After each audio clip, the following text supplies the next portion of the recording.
Doggerland? No, it's not a country of dogs, as you probably first thought. It's a land the size of Great Britain in the north of Europe. But don't bother trying to find it on the map of the old continent. Your search will come back empty. Doggerland hasn't existed for thousands of years. But where was it exactly? And did humans live here?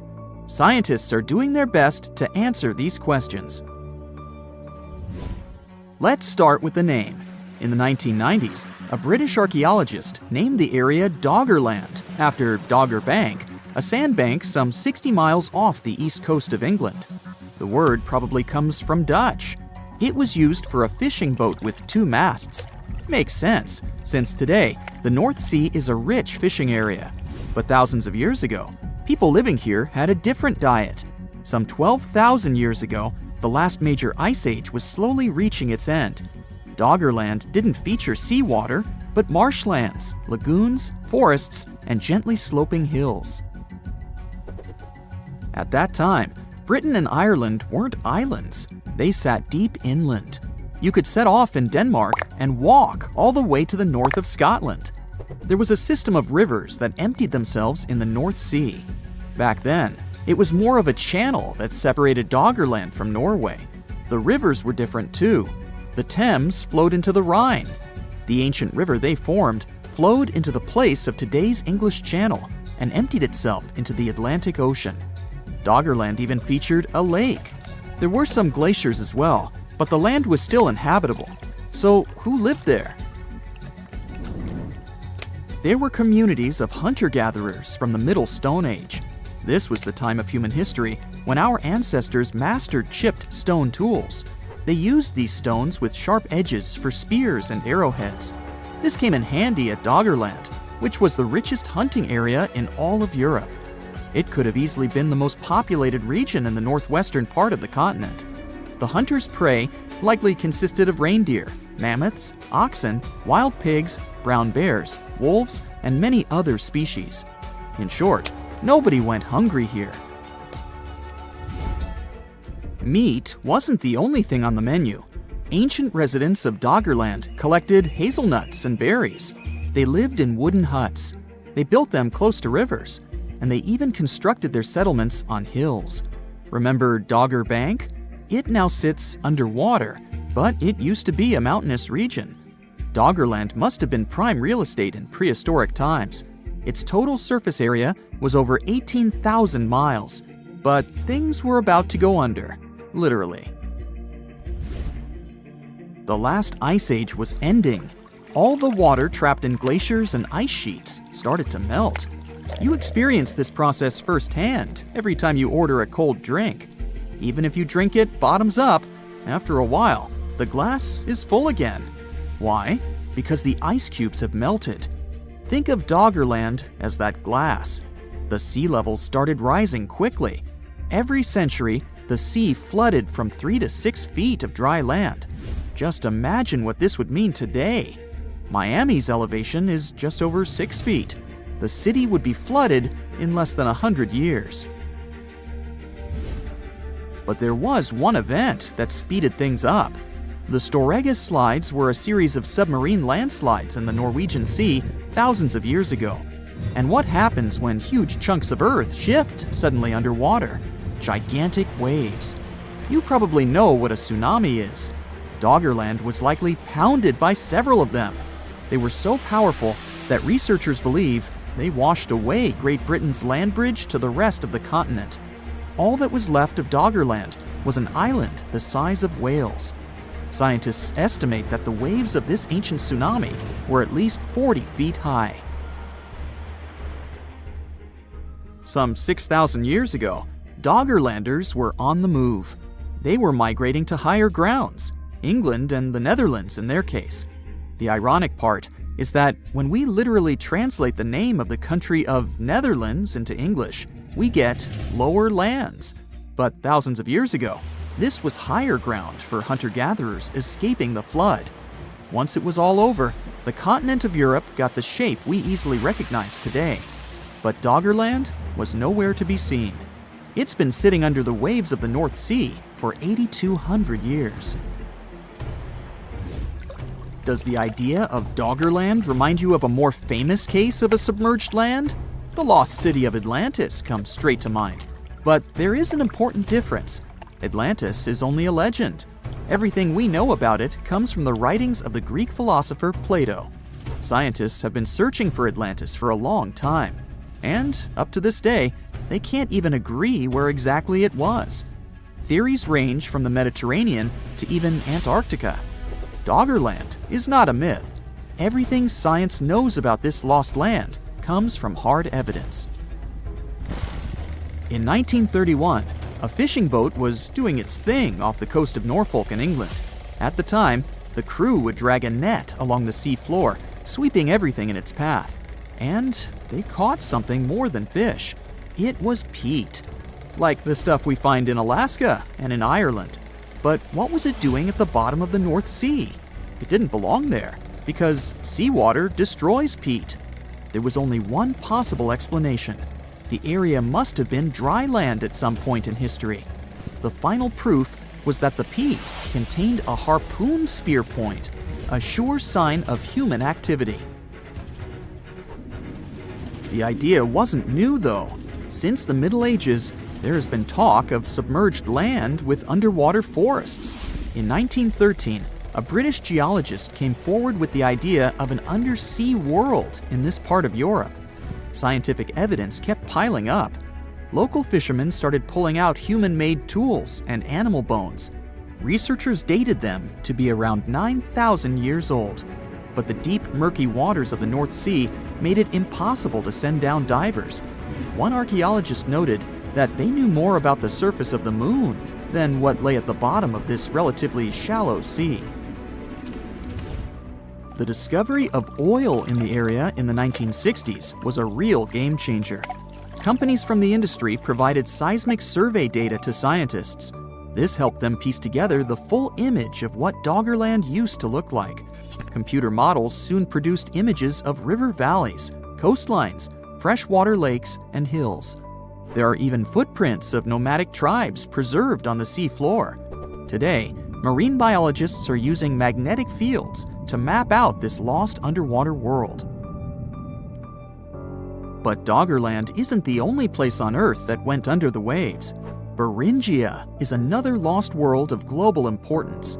This used to be a land bridge between Asia and North America. It got its name from the Bering Strait. It is 53 miles wide at its narrowest point. But until the end of the last ice age, this was dry land that our human ancestors called home. Genetic evidence shows that Native Americans lived in Beringia for some 15,000 years. If you want to imagine what this land looked like, think of present-day Arctic Alaska. It was a shrub tundra. There were also small willows and birches. Sorry, no woolly mammoths. Large grazing animals simply wouldn't have had enough food in Beringia, though there were probably elk and bighorn sheep in the area. But the Ice Age wouldn't last forever. Like in Doggerland, sea levels started to rise. This happened some 13,000 years ago. It wasn't all bad news, though. Scientific evidence suggests that around this time, people started moving south. They left the slowly sinking Beringia and crossed over into Alaska. From there, they populated both Americas. These were the ancestors of Native American tribes. Imagine you've booked a tour through the jungles of Costa Rica. All of a sudden, you stumble upon a huge stone sphere, nearly the length of a king-sized bed in diameter. How on earth did it end up there? And what does it symbolize? You immediately ask your guide. He's not as amazed as you are and tells you that there are actually several hundreds of them scattered across the south of the country. The mysterious stone spheres don't have an official name. The locals simply call them las bolas, which means balls in Spanish, while historians refer to them as Diquis spheres, after the culture that produced them. Scientists have studied the sediment layers of the Earth around them and estimate that the earliest were made around the year 600 CE, and the newest ones date to the year 1000 CE. Many of the spheres were relocated after their initial discovery, and that's why archaeologists can't date them precisely. The Diquis culture completely disappeared shortly after they were discovered by the Spanish in the 16th century. Unlike the Mayas and the Aztecs, the myths or legends of these peoples didn't survive, so they cannot explain the existence of the mysterious orbs. More than 300 of these objects have been discovered so far, with some being smaller than 1 inch in diameter, and the largest measures 6.6 feet in diameter, standing taller than most humans. Although there are ones made from limestone, most spheres were carved out of a coarse version of basalt, a type of rock that forms when lava cools rapidly. Some orbs weigh up to 15 tons, and in most cases, their surface is smooth to the touch, although there are coarse, mostly unfinished pieces. If we throw away the theory that river erosion naturally sculpted the spheres, the ancient people seem to have created them by hammering boulders with other rocks. Once they got the rough shape they were aiming for, they would polish the rock to perfection, using techniques such as controlled fracture and grinding. The mysterious spheres are located in the Diquis Delta, on the coast of the Pacific Ocean. Most of them can be found in a place called Farm 6, which, alongside 3 other sites, was proclaimed a UNESCO World Heritage Site in 2014. The area contains other finds from the pre-Columbian era, such as paved areas, burial sites, and mounds. For centuries, the stone balls were hidden under a thick layer of sediment that protected them against the elements and looters until they were unearthed during the 1930s.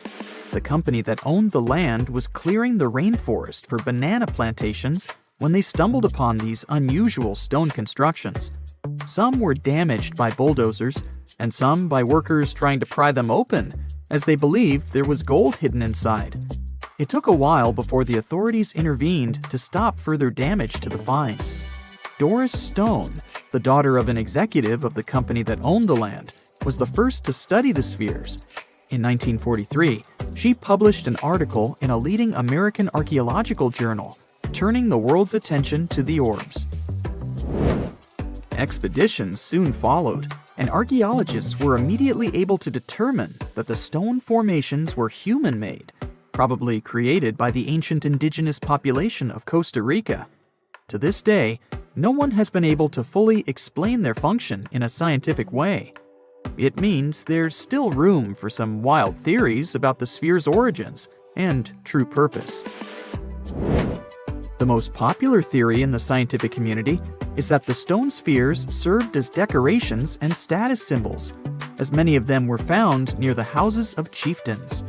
Local tribal leaders were also laid to rest with some of the smaller balls, so these stone formations were definitely associated with power in some way.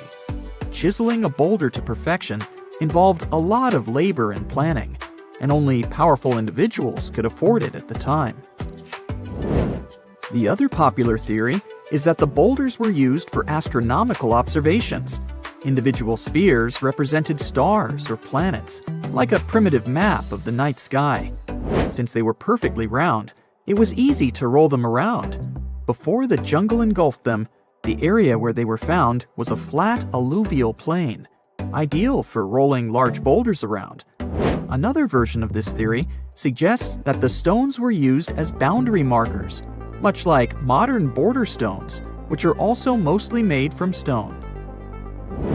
Finally, legends from other tribes that lived in the area tell of how the spheres were cannonballs that the deity of thunder used to drive away the deity of winds and hurricanes. We still don't know the original purpose of the Costa Rican spheres, but they remain an important part of the country's national identity. The National Museum in the Costa Rican capital, San Jose, has 6 of them in its courtyard. Many other spheres have become prized garden decorations for wealthy Costa Ricans. There's even one at Harvard University. More than a millennium after they were created, the mysterious stone spheres of Costa Rica are still associated with power and wealth. In terms of numbers, the stone orbs are not perfectly round. They are rated as nearly perfect, at 96% spherical in shape. And while even that is pretty impressive, the spheres of Costa Rica are not the only ones of their kind. Nearly a decade ago, workers came across mysterious giant stone spheres deep underground in a coal mine in northern Asia. The surface of the spheres, which measured a little over the length of a human footstep in diameter, was unusually smooth, and people tried to explain it somehow. Some were certain they were out of this world, and others suggested the spheres were actually petrified dinosaur eggs. Scientists quickly put an end to further discussion, as it turned out that the mysterious spheres were concretions. Those are rock formations that take millions of years to form deep underground. Think of a pebble that picks up snow as it rolls down a hill. That's how concretions are made. Groundwater, rich in sediment and minerals, flows around the sediment, slowly shaping it into a perfect orb. The process is quite common in nature, but most concretions are fairly small. The spheres found in the coal mine grew to their size in the mineral-rich ground, and they were big enough to get the press and the general public interested. Another possible case of concretions is the massive stone spheres found in the Visoko Valley in Bosnia. Samir Osmanagic, better known as the Bosnian Indiana Jones, was the first to explore those objects about as wide as the length of a London bus. He believes the stone spheres were carved by a lost civilization that lived in the area 1,000 years ago. The reddish color of the orbs, though, is proof to geologists that they are indeed concretions, rich in iron content. The Moki marbles, found in rural Utah, are similar in color to the Bosnian spheres. These tiny concretions are the size of toy marbles and consist of a sandstone core and a shell made out of hematite, an iron ore. In South Africa, miners have come across Klerksdorp spheres, which are similar in shape and size to Moki marbles. The only difference is that these ones formed inside volcanic sediments and ash. The most intriguing among human-made tiny spheres are probably the orbs found on several Greek islands. Scientists discovered 700 stones smaller than golf balls near the Bronze Age site of Akrotiri on the island of Santorini. They believe that the finds were between 3,600 and 4,500 years old. When they compared all the stones' variations in size and color, the archaeologists concluded that these enigmatic stones could have easily been the oldest board game ever made. With the help of artificial intelligence, scientists are now trying to work out the rules of this game. Now, when you think of Norway, things that come to mind are the sun that never sets in the summer, unbelievable nature, the fact that it's one of the happiest countries in the world, even white bears that freely roam in the wild. I'm guessing they're happy too. Already planning your trip to this dream country? Well, don't rush. You'll have to review your budget. Fuel there is 10 to 15% more expensive than in other Western European countries. A meal at a cafe for one person will cost at least $30. Plus, consider yourself lucky if you manage to find a hotel at $100 a night. If you Google the most expensive country in the world, you'll see this list. Switzerland, which is meanishly expensive. The United States, duh, been there, know that. Luxembourg is not a surprise either. And then, all of a sudden, you see Norway. Just so you know, a family of 4 would need over $4,000 a month just to exist in Norway. And it doesn't even include rent. Specialists say that Norway is around 7% more expensive than in the US. Norway is a bit weird though. Usually the richest countries have national currencies that are stronger than the US dollar. Take Swiss francs, for example, or the Kuwaiti dinar, which is literally the boss when it comes to currencies. Like one Kuwaiti dinar can snag you $3.25 US. Now, here's where the mismatch comes. The Norwegian krone is dubbed the weakest currency in the West. Well, how come? In the wild world of global currencies, the Norwegian krone used to be a tough player known for smart money moves. But surprisingly, it is now the weakest currency in the West, taking a big hit in the last decade. It has fallen hard against the US dollar and euro, causing concern for central banks and money folks worldwide. The oil price roller coaster is a major factor in the krone's struggle. as Norway relies heavily on oil exports. But even with oil prices relatively high, it remains historically weak against major currencies. The weak Norwegian krona is affecting everyday folks too, with prices rising on almost everything due to heavy imports. Inflation is growing, leading to interest rate hikes by the Norges Bank. High interest rates are hurting the housing market and making life more expensive for Norwegian citizens. So one of the supposed reasons for why Norway is so expensive might be weak national currency. What else is particular about Norway? Well, climate for sure. It may be hard to imagine a freezingly cold country plunging into riches. It's an imagery we usually see on social media with geotags Dubai, Saudi Arabia, or even Kuwait. And it makes sense to think now that all the riches are somewhere southward, as these places have strong oil-based economies and super strong currencies. But in reality, better economies in the south are a current trend. Ever wonder why cold countries seem to be raking in the cash while the hot nations are just hanging out? Turns out, those living in chilly climates had to hustle just to survive winter. Think building shelter, stockpiling food, and keeping that fire burning. Meanwhile, those basking in the sunshine had it a little easier with hunting and foraging year-round. This theory holds true even in the land down under. Sydney and Melbourne, the top dogs in Australia's wealth game, also happen to be some of the coldest cities, while Darwin, the warmest city, is lagging behind. Some might argue that this theory doesn't hold up when we look at ancient civilizations or modern hotspots like tropical Singapore. But hey, times change, and so does wealth generation. Back in the day, it was all about farming, but now it's more about industry and innovation. So, Norway may seem to have been bound to get rich historically and geographically. Still, it's not exactly so. Norway used to struggle a lot. Back in the day, it faced some tough times with harsh winters and tricky geography. They even had famines that pushed families to seek a better life in the US. So, how did Norway go from rags to riches? Yep, oil and gas played a big role. The country is small, but it has around 0.31% of all oil reserves in the world. But in Norway, there's more to the story than just black gold. For example, the top oil reserve is not some Arabic country, but Venezuela, which claims up to 20% of the world's liquid gold.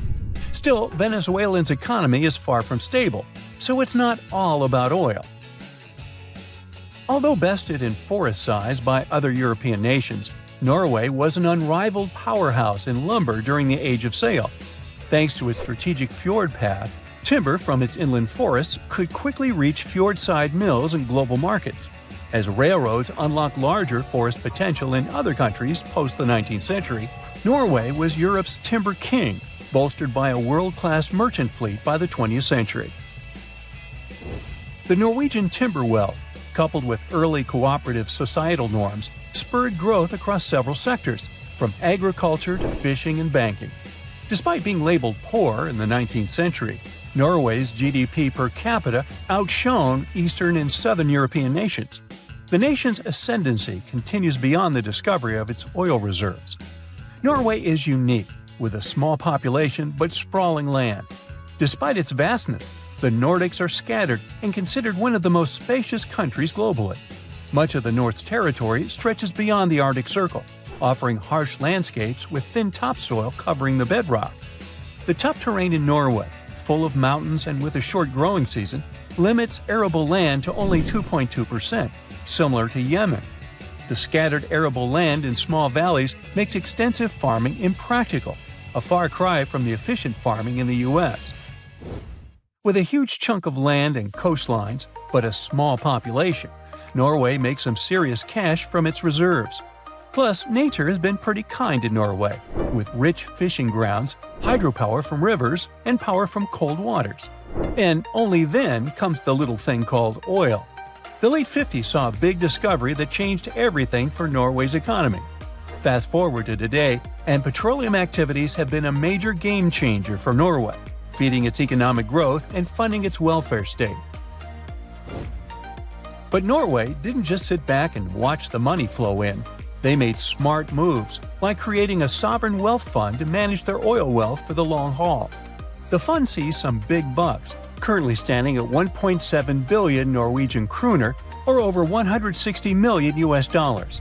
Norway uses the interest from this fund to boost its annual budget, ensuring top-notch healthcare, education, and welfare for its citizens. And here's the kicker: Norway's not resting on its laurels. They're investing in sustainable technologies, like offshore wind power, to secure a bright future beyond oil and gas.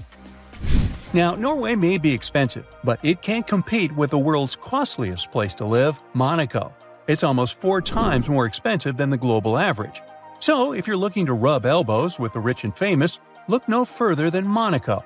With property prices soaring to an average of over $50,000 per square meter in 2022, it's no wonder why this tiny country is a magnet for the la-di-da. However, there's a place that's particularly expensive for tourists, and I'm not talking about tourist traps. Neither Oslo nor Monaco can beat the prices in, well, take a second to make your guess. Ready? Welcome to Ashgabat, Turkmenistan's capital. A gallon of milk costs a whopping $15 US, while a standard internet subscription plan will set you back $168 US a month. Calm down, you're not poor, it's just an economic glitch. The reason for these prices is simple. The Turkmen national currency exchange rate in relation to dollars is fixed and never changes. $1 equals 3.5 manats, and it's been so since 2015. Local prices in the local currency grew to inflation, making it not proportionate to prices in dollars. The exchange rate never changes. So if you live there, such prices don't seem to be extraordinary. But if you come with dollars, you're in for a pricey trip. Scientists discovered something Atlantis-like near Australia. There used to be an entire continent that's now underwater. Here's what happened to it. Around 70,000 years ago, during the last ice age, there was a huge landmass called Sahul. It was located in the southwestern Pacific Ocean. This ancient supercontinent connected what we now know as Australia, New Guinea, Tasmania, and the Aru Islands into one giant piece of land. Imagine lush tropical rainforests surrounded by beautiful mountains. Sahul's tallest mountains were in the New Guinea highlands, with peaks reaching over 13,000 feet. This beautiful place was home to a variety of unique animals, most of which were pouched creatures. But back then, they weren't just koalas and kangaroos. Sahul was filled with different types of grazers, burrowers, scavengers, and predators. It was home to a huge diprotodon, a powerful hunter Thiosolio, and a horrifying Megalania, a creature that's much larger than any living lizard today. It was a unique place because the rest of the world was filled with placental animals at the time, like wolves, elephants, and humans. In Sahul, the only normal mammals were bats and rodents. But not all its parts were the same. The Timor, Arafura, and Carpentaria regions were covered by hot savanna and dry forests. It looked kinda like modern Australia, hot air deserts with scrubland, steppe, and temperate forests along the eastern coast. Back then, people were migrating all across the world. They made an incredible journey from Southeast Asia to Sahul and first arrived here from 60 to 45,000 years ago. They mostly traveled by foot and crossed the sea using bamboo rafts and simple boats. They came there from an ancient landmass called Sunda, which includes parts of Southeast Asia. They traveled across a series of islands known as Wallachia and eventually spread across Sahul. And it wasn't a small journey. Sahul was huge, around 4.1 million square miles. That's bigger than the USA or Canada. It stretched from the equator to around the southern part of New Zealand. So they arrived in what is now Australia and became Australia's first people. Scientists think that Sahul had a population of 500,000. We've discovered cave paintings that date back around 40,000 years. It's a hunting scene depicting an anoa, or miniature buffalo, facing figures of humans and animals. Researchers are trying to figure out how these early settlers moved across Sahul and where we might find archaeological evidence of their journey. To do this, they created a landscape evolution model. The simulation showed how Sahul changed between 75,000 and 35,000 years ago. It showed potential migration routes and archaeological sites. Humans likely traveled along coastlines and rivers. But how did Sahul get submerged off the coast of Australia, similar to the mythical Atlantis? During the last ice age, much of the Earth's water was locked up in large ice sheets and glaciers.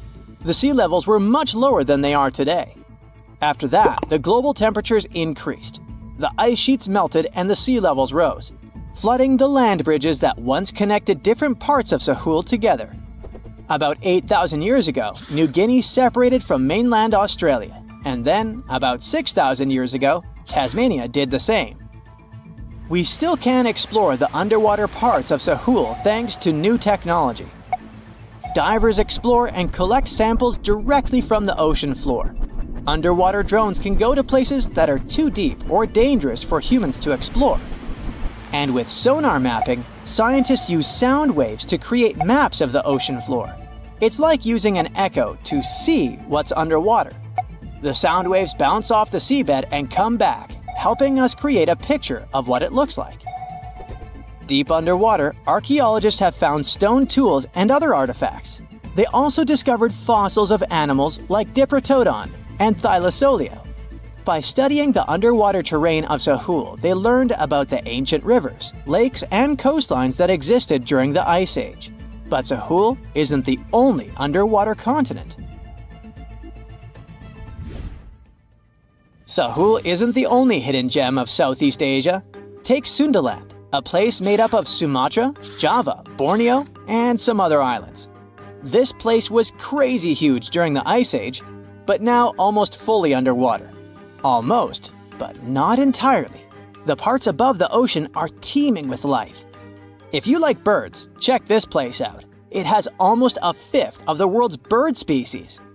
You can spot colorful birds like the Java hawk eagle and the Bali starling among the lush forests. It's also a home to a fourth of Earth's fish species. Sundaland's waters are a haven for marine life, even the most exotic animals like the Asian arowanas. It's also a treasure trove of flowers. That's where you can find Rafflesia and Titan aurum, the world's largest flowers. This makes it very similar to Zealandia. Zealandia is a long, narrow piece of land about half the size of Australia. It broke from Antarctica about 100 million years ago. Just like Sundaland, it isn't fully underwater. 7% of it stayed above sea level.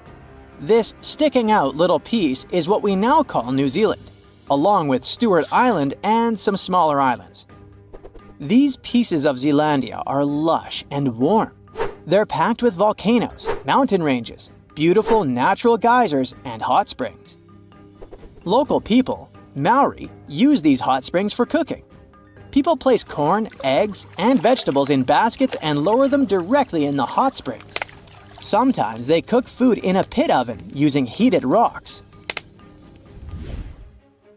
Another hidden world is known as Argoland. This mysterious landmass was once part of Australia, back when dinosaurs chilled around. It drove scientists crazy for decades. They knew it existed because it left a huge stretch on the ancient seafloor, the Argo Abyssal Plain.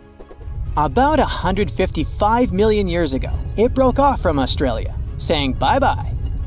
The continent drifted somewhere north, and when it reached Southeast Asia, it just vanished. Scientists had no idea where it went, but recently they finally found its remains. Turns out, poor Argoland's lower parts started drowning into the Sunda Trench, a horrifyingly deep oceanic pit. The Earth's crust sunk into the mantle. Meanwhile, the upper parts of Argoland were pushed upward, grabbing the younger rocks on land. Because of this, Argoland broke apart into a bunch of smaller pieces. These pieces formed parts of Borneo, Java, Sulawesi, and other regions. The remains are buried under Indonesia and Myanmar.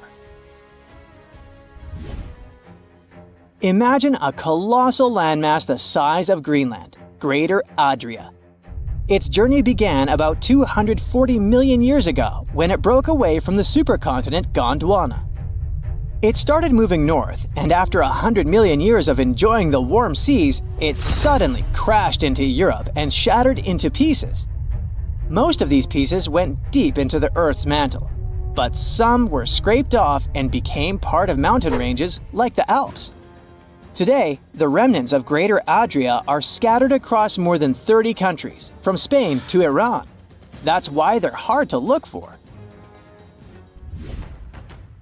Seychelles was also once part of Gondwana. Yep, these idyllic islands are sitting atop of the ancient continent. We know a lot about it because of its fascinating granite outcrops. 100 years ago, Alfred Wegener discovered continental drift, but no one believed him. These granite outcrops helped him prove that he's not crazy and that tectonic plates really are moving. The Seychelles broke off from India and Madagascar and eventually became a sad loner in the Indian Ocean. This probably happened because of some insanely active volcanoes in the Deccan Traps. But now, the islands are home to unique species both on land and in the coral reefs nearby. Mauritius broke off from India after the dinosaur wiping. Along its journey, it stretched into a long ribbon-like shape and also broke into pieces. Now it's all scattered beneath the Indian Ocean. Scientists stumbled upon this lost land by studying tiny ancient crystals called zircons. These zircons are like time capsules. They date back an astonishing 660 million to 2 billion years. That's even older than Mauritius itself. These ancient crystals hinted that there's another Atlantis somewhere nearby. Turns out there are hidden continents all around the world, and maybe we'll discover more of them in the future. Nights can last 24 hours here. Streets have no names, and some say there are more polar bears than humans. Cats are also banned, and if you manage to get here, you'll be expected to take off your shoes when entering a restaurant or a museum. Svalbard is a group of Norwegian islands that lies in the chilling depths of the Arctic, and it's one of the closest places to the North Pole people can live in. Visiting needs a lot of planning in advance. You'll need a visa, clothes for extremely cold weather, and an experienced local expert to guide through the wilderness. Why no cats? Because they're considered an invasive species that can damage delicate wildlife, especially the birds, which have no idea how to fend for themselves against furry felines. There are no names for streets, only numbers. This was the custom way back when the region was filled with miners, and they wanted to keep things simple. You might see slippers being offered when you enter an establishment for people who want to take off their shoes. This is also based on an old practice when locals took off their dirty outdoor shoes to avoid making a mess inside. These islands are also home to the impenetrable Global Seed Vault. The construction needs to be kept in pristine conditions, since it's home to around 1 million plant seed samples in case something bad ever happens to our planet and we need to rebuild our natural habitat. The plant vault was constructed deep within a mountain and over 400 feet above sea level. It's also built to withstand very strong earthquakes. There are no visitors allowed inside, but some guided tours take people very close to its gates. Once you reach this island in the South Pacific, you can claim a piece of land and start building your dream home. It's called Pitcairn, and last they checked, it hosted less than 50 permanent residents. The weather stays tropical all year round, and the landscape is breathtaking, but it's a pain getting there. Say you're departing from Los Angeles. You'll first need to take a flight to Tahiti. Then, board another flight to the island of Managriva, which only departs once a week. Here you'll reach the closest airport to Pitcairn, which is still 330 miles away from the shore. The rest of the adventure needs to be completed by boat, but it will take you more than 30 hours. That's only if you're lucky enough to embark in the first place, since the boat journeys to the island with supplies a mere once every 3 months. There's not a lot of things to do for such long travel times. Only 4 families live on the island, and there's a single cafe and 1 art gallery. You might be able to book a stay in a former prison, though. Locals first figured out they needed a prison in 2004, but it soon became unused. So now it also doubles as a hostel. Underneath the Bank of England, there's its mysterious Gold Vault, a fortress that's notoriously hard to explore, for good reason. It's said to house around 400,000 gold bars, valued at around $250 billion. There are many layers of defense on this place. Complex tech surveillance, heavy doors weighing over 3 tons, guards that are on alert 24/7, and the very few people authorized to reach past the gates use things like voice recognition to unlock. The official story back in the 1800s was that the bank had such a good defense that it could never be robbed. There is a rumor, though, that bank officials started getting anonymous letters claiming someone managed to pierce its walls. They shrugged it off until they met face to face with the culprit, a sneaky sewage worker. He slid out from under the floor of the vault, claiming he'd made his way in after discovering an old drain during repairs. An honest man, the sewage worker never touched a dime. To his surprise, he wasn't punished for breaking in. Legend has it he was rewarded with the equivalent of around $100,000 for discovering the security breach. This perky building is called the Tridongar Lighthouse, and it can be found in Chile, Iceland. This compact construction is perched on the highest of 3 rocky spots in a tiny cluster. Waves constantly crash against the cliff, which means it's not reachable by boat. The only way to get there these days is via helicopter. It's not open for tourists, but there are many nearby helicopter-guided tours that explore its surroundings. Constructing this sturdy building back in 1939 was tremendously complicated. The builders had to manually lay the foundation and climb nearby cliffs to hit the pinnacle. The tough weather with its freezing rain and rough winds made it even more difficult. Those slippery rocks also posed a risk. A slip, and builders would end directly in the chilly North Atlantic. The construction crew also had to use their mountaineering skills. Finishing the lighthouse meant they had to improvise with a human pyramid. One person on its knees, another on top, and a third on top of them. Point Nemo translates to the point with no man. It's the location in the ocean that's furthest away from any piece of land, over 1,600 miles away. It's a sad zone when it comes to wildlife too. This area in the South Pacific Ocean is vast, about 34 times the size of France. But marine life can't thrive here because of the lazy ocean currents. They can't bring enough nutrients for bigger sea creatures to survive. Scientists were only able to see some bacteria and small crabs in those volcanic vents at the seafloor.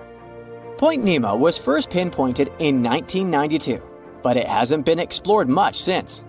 Sailors aren't even the closest people to Point Nemo. They're the astronauts that cruise above it in the International Space Station. Because it's mostly barren, astronauts have often used it in their exploration projects. When spacecrafts are ready to retire, this is where they're laid to rest. It's the best place to avoid land damage by having devices plunge into the Pacific. Over the years, Point Nemo's become a resting place for all sorts of space machines, over 250 of them. In 1997, Point Nemo also became the source of an unusual sound heard by marine scientists called the bloop. While people were initially excited to link the weird noise with some undiscovered and dangerous ocean creature, it was soon learned that the sound was made by an ice quake underwater. Can people go through Point Nemo? Not anytime soon. The exact location of this spot was calculated using special software to solve the challenge of the longest swim. The goal was to show the spot in the global ocean where, if someone falls off a ship, they'd be the farthest from any land in every direction. It's possible that no one has passed through these exact coordinates at all. No commercial or touristic ships are known to pass through. The Hronci Abyss is located in the Czech Republic, and it's the deepest flooded pit cave in the world, measuring over 1,700 feet. Scientists have yet to identify how far it reaches into the ground. It also didn't form as most pits do, from the surface of the Earth making way down. This one made its way up due to lukewarm mineral water filled with carbon dioxide. This fizzy concoction emerged from deep within the ground and chiseled away at the limestone. At some point in its history, the ceiling gave in, unveiling this huge hole to the world. It's not just the depth that makes it difficult to explore. It's the liquid itself. It can cause problems since it has a high carbon dioxide content, enough to tickle a diver's exposed parts. This water's unique blend even influences the type of gear one can wear. Opt for open-circuit scuba, and the exhaled bubbles set off a chemical reaction. The result means less visibility in a place with low light conditions.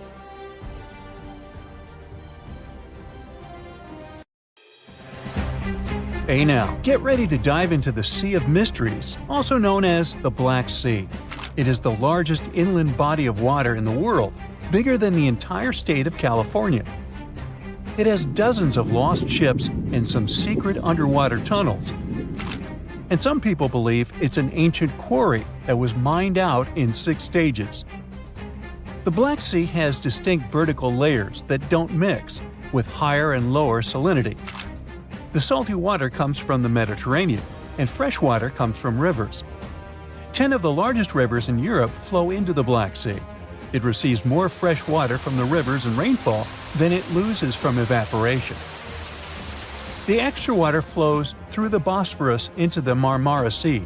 There are 2 flows going through the straits.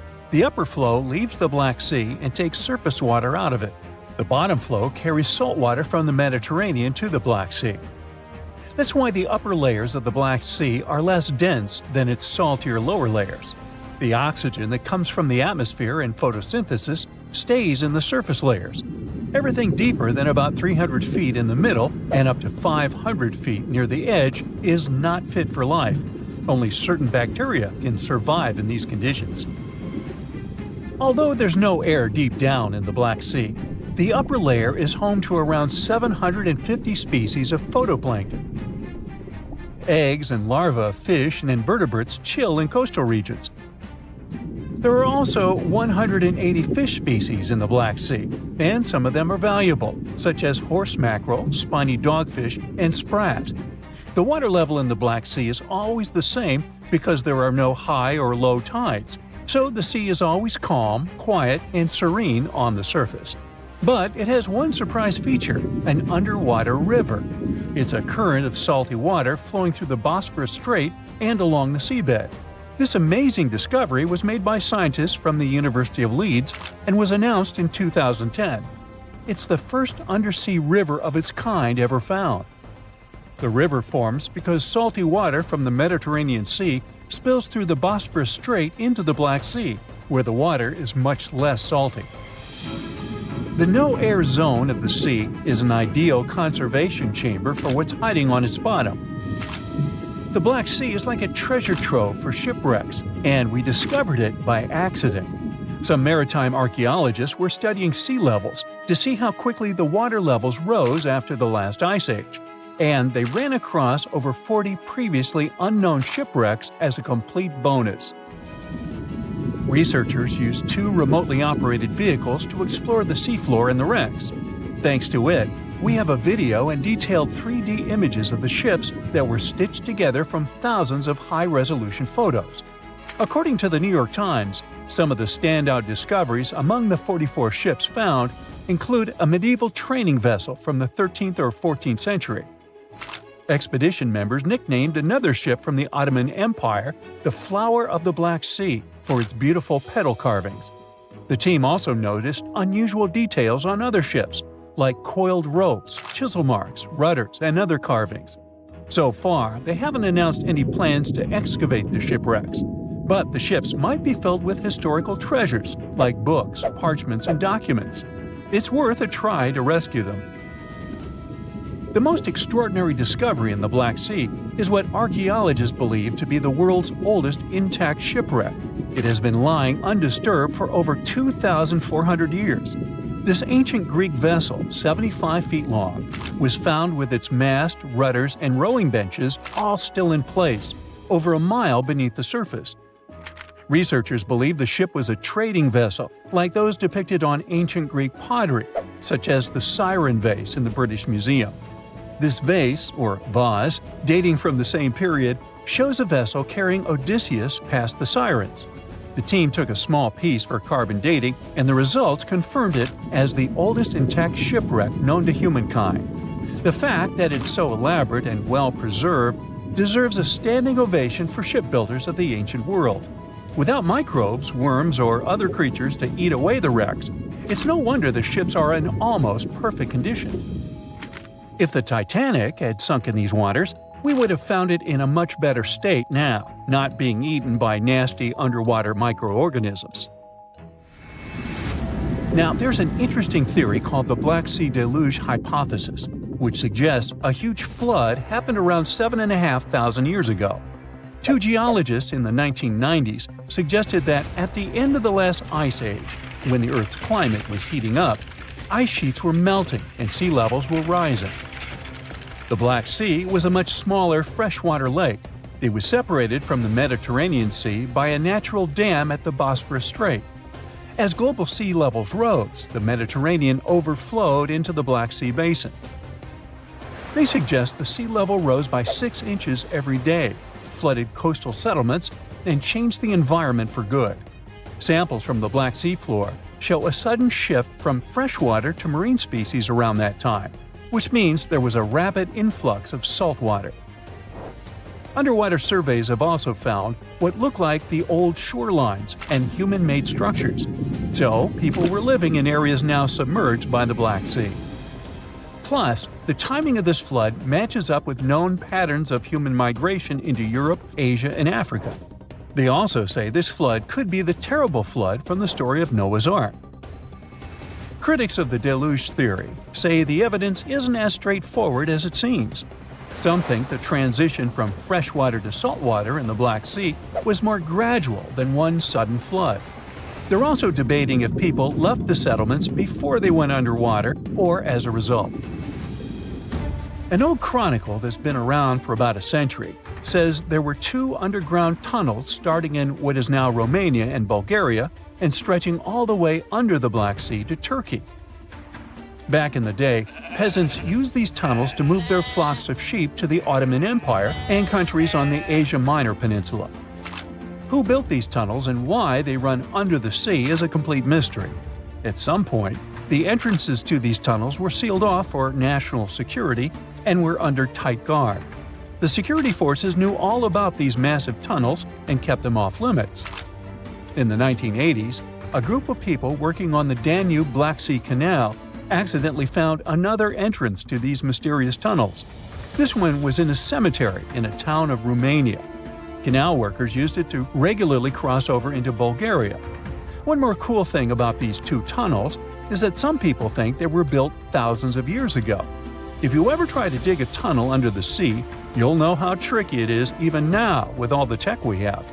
So if the tunnels are really that old, whoever built them was super advanced for their time. Now, there's an urban legend that says that the Black Sea has its own version of the Bermuda Triangle. Fishers describe some wild whirlpool that appears out of nowhere and drags entire flocks of birds, ships, and even small islands under the sea. And once, things got even wilder with a ship that vanished under weird conditions in 1944. It was during daylight, and some black fog with green flashing sparkles suddenly surrounded the vessel. No one has ever seen it since, and no one knows for sure if the story is true. But it sure adds a spooky touch to the mysteries of the Black Sea. You pack up your bags and head to the most remote island in the world. You can't stop jumping for joy, knowing you'll have an island all to yourself.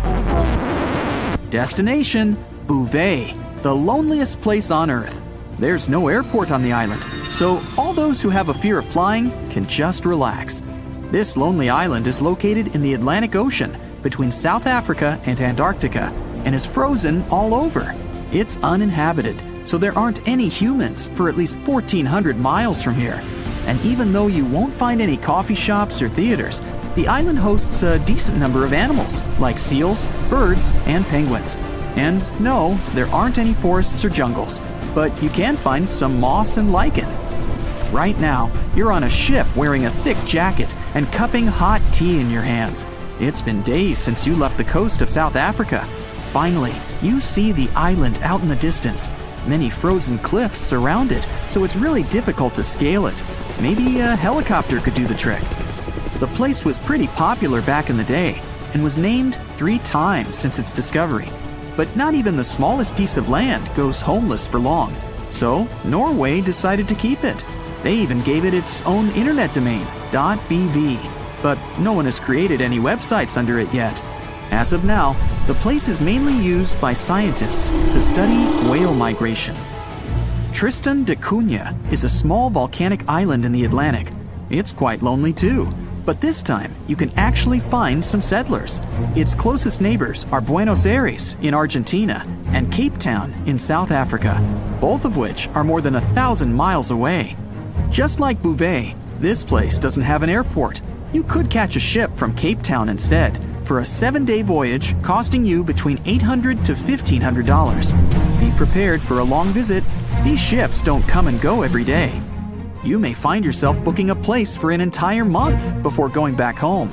There's no mistaking this place with its giant 6,700-foot volcanic cone, which actually erupted in the 1960s.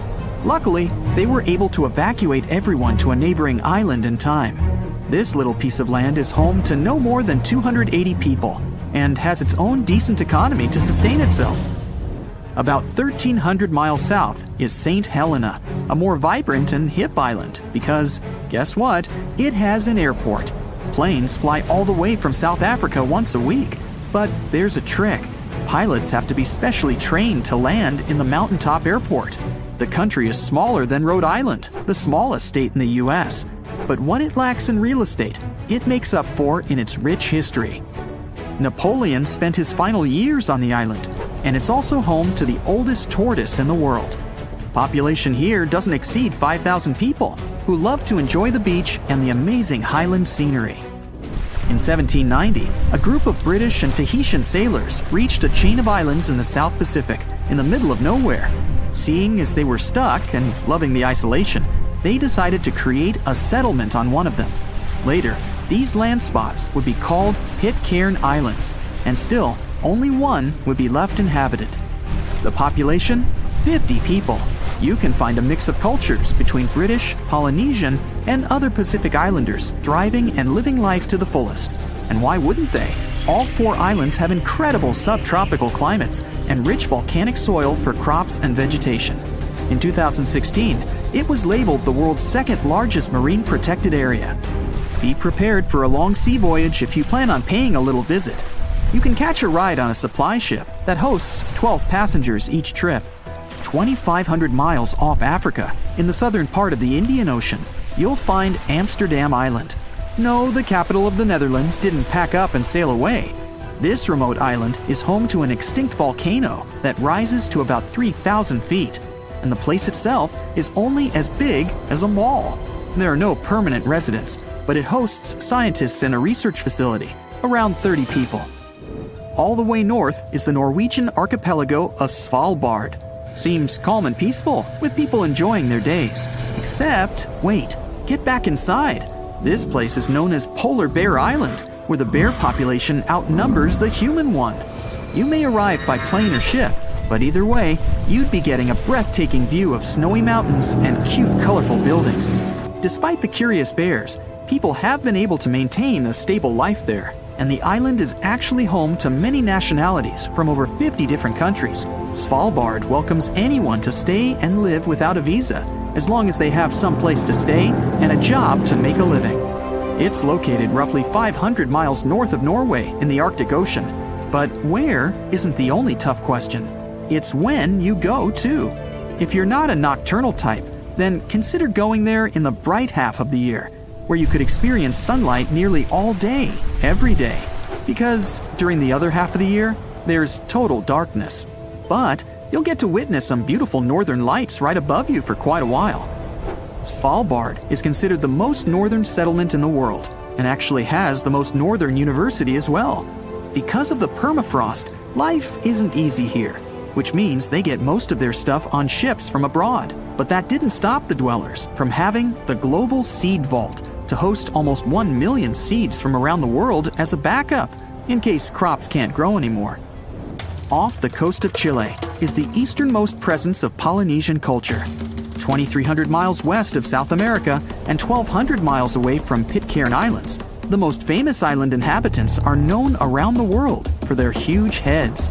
Yeah, those heads. More than 600 are scattered across Easter Island, but archaeologists dug deeper and discovered that their bodies are buried beneath the ground. The island is also known as Rapa Nui, or the Great Rapa. It doesn't have white sandy beaches, but the dry sunny spots and amazing ashen cliffs were formed by the lava from volcanoes. North Sentinel Island is a beautiful paradise with just one problem. No one is allowed to enter it. There's a native tribe living there, untouched by any outside civilization, and everyone decided to keep it that way. Over the last 200 years, several dozen people were able to get a hands-on experience with the islanders, but let's just say it didn't end well. It's even completely off any shipping route to avoid contact. 10 years ago, a study indicated there could be between 80 to 150 people on North Sentinel, but there really is no way of telling, since that number could be as low as 15, or even exceeding 500 people. They're so isolated that the people in the neighboring open islands don't understand the Sentinelese language. Some researchers were able to pick up little snippets of their lifestyle. They live in huts with slanted roofs and fire pits facing each other. They have a healthy seafood diet and live on fruits that grow on the island. There isn't any harbor, but soft sandy beaches as far as the eye can see. Too bad we can't get in. Tuvalu is a young island country in the west central Pacific, made up of 9 small coral islands placed in a chain-like formation. The main island is only a few miles long and is so narrow at times, you can ride a motorbike with ocean waves striking on either side. It's pretty rare to see cars around as well. The locals are mainly of Polynesian descent and speak Tuvaluan, but you can easily get around with English. The country has an airport, but when there are no flights, the entire landing strip turns into a football field and playground for everyone to enjoy. Despite not having many tourists, Tuvalu is known around the world for its own web domain, .tv, which it leased to a Canadian television company. Makes sense to me. Planning your next trip? You need to find accommodation, book airline tickets, and what else? Make sure you're safe on the road, of course. Some tourists actively seek dangerous destinations, though. The Yungas region in western Bolivia is the perfect place to find adventure. It's home to one of the most perilous tourist destinations on the planet, Carretera de la Muerte, the Death Road. The Yungas Road is around 43 miles long. It connects the capital city of La Paz to a town in the Amazon basin of Bolivia. The local bus covers the distance in some 3 to 4 hours. But why so long? The road from San Francisco to San Jose is roughly the same length. You can cover this distance in under an hour by car. So, what's stopping drivers from doing the same on the Yungas? It's more than one thing. If you want to drive to the Bolivian capital, you'll set off at an elevation of 5,000 feet. But when you reach your destination, you'll be at a staggering 12,000 feet above sea level. After all, La Paz is the highest capital city in the world. If these figures are making you dizzy, you might want to sit down before you hear the next number. The highest peak on the whole road, La Cumbre, sits at more than 15,000 feet. That's the height people go skydiving from. Such high mountains aren't the best place to build a road. But the engineers didn't place the road here for no reason. It's an important trade route. Trucks transport everything from coffee to tropical fruit along the Yungas Road. It's nearly a century old, constructed in the 1930s. In most places, the road is unpaved. Its main surface is a mix of dirt and gravel. The workers carved it out of an almost vertical mountainside. Look down and you'll feel vertigo. There's a drop of some 2,000 feet. It's impossible not to think about this while driving. But there are at least 2 lanes, right? Not quite. Because of the terrain, there's only 1 lane, if you can call it that. The road is rarely wider than 10 feet.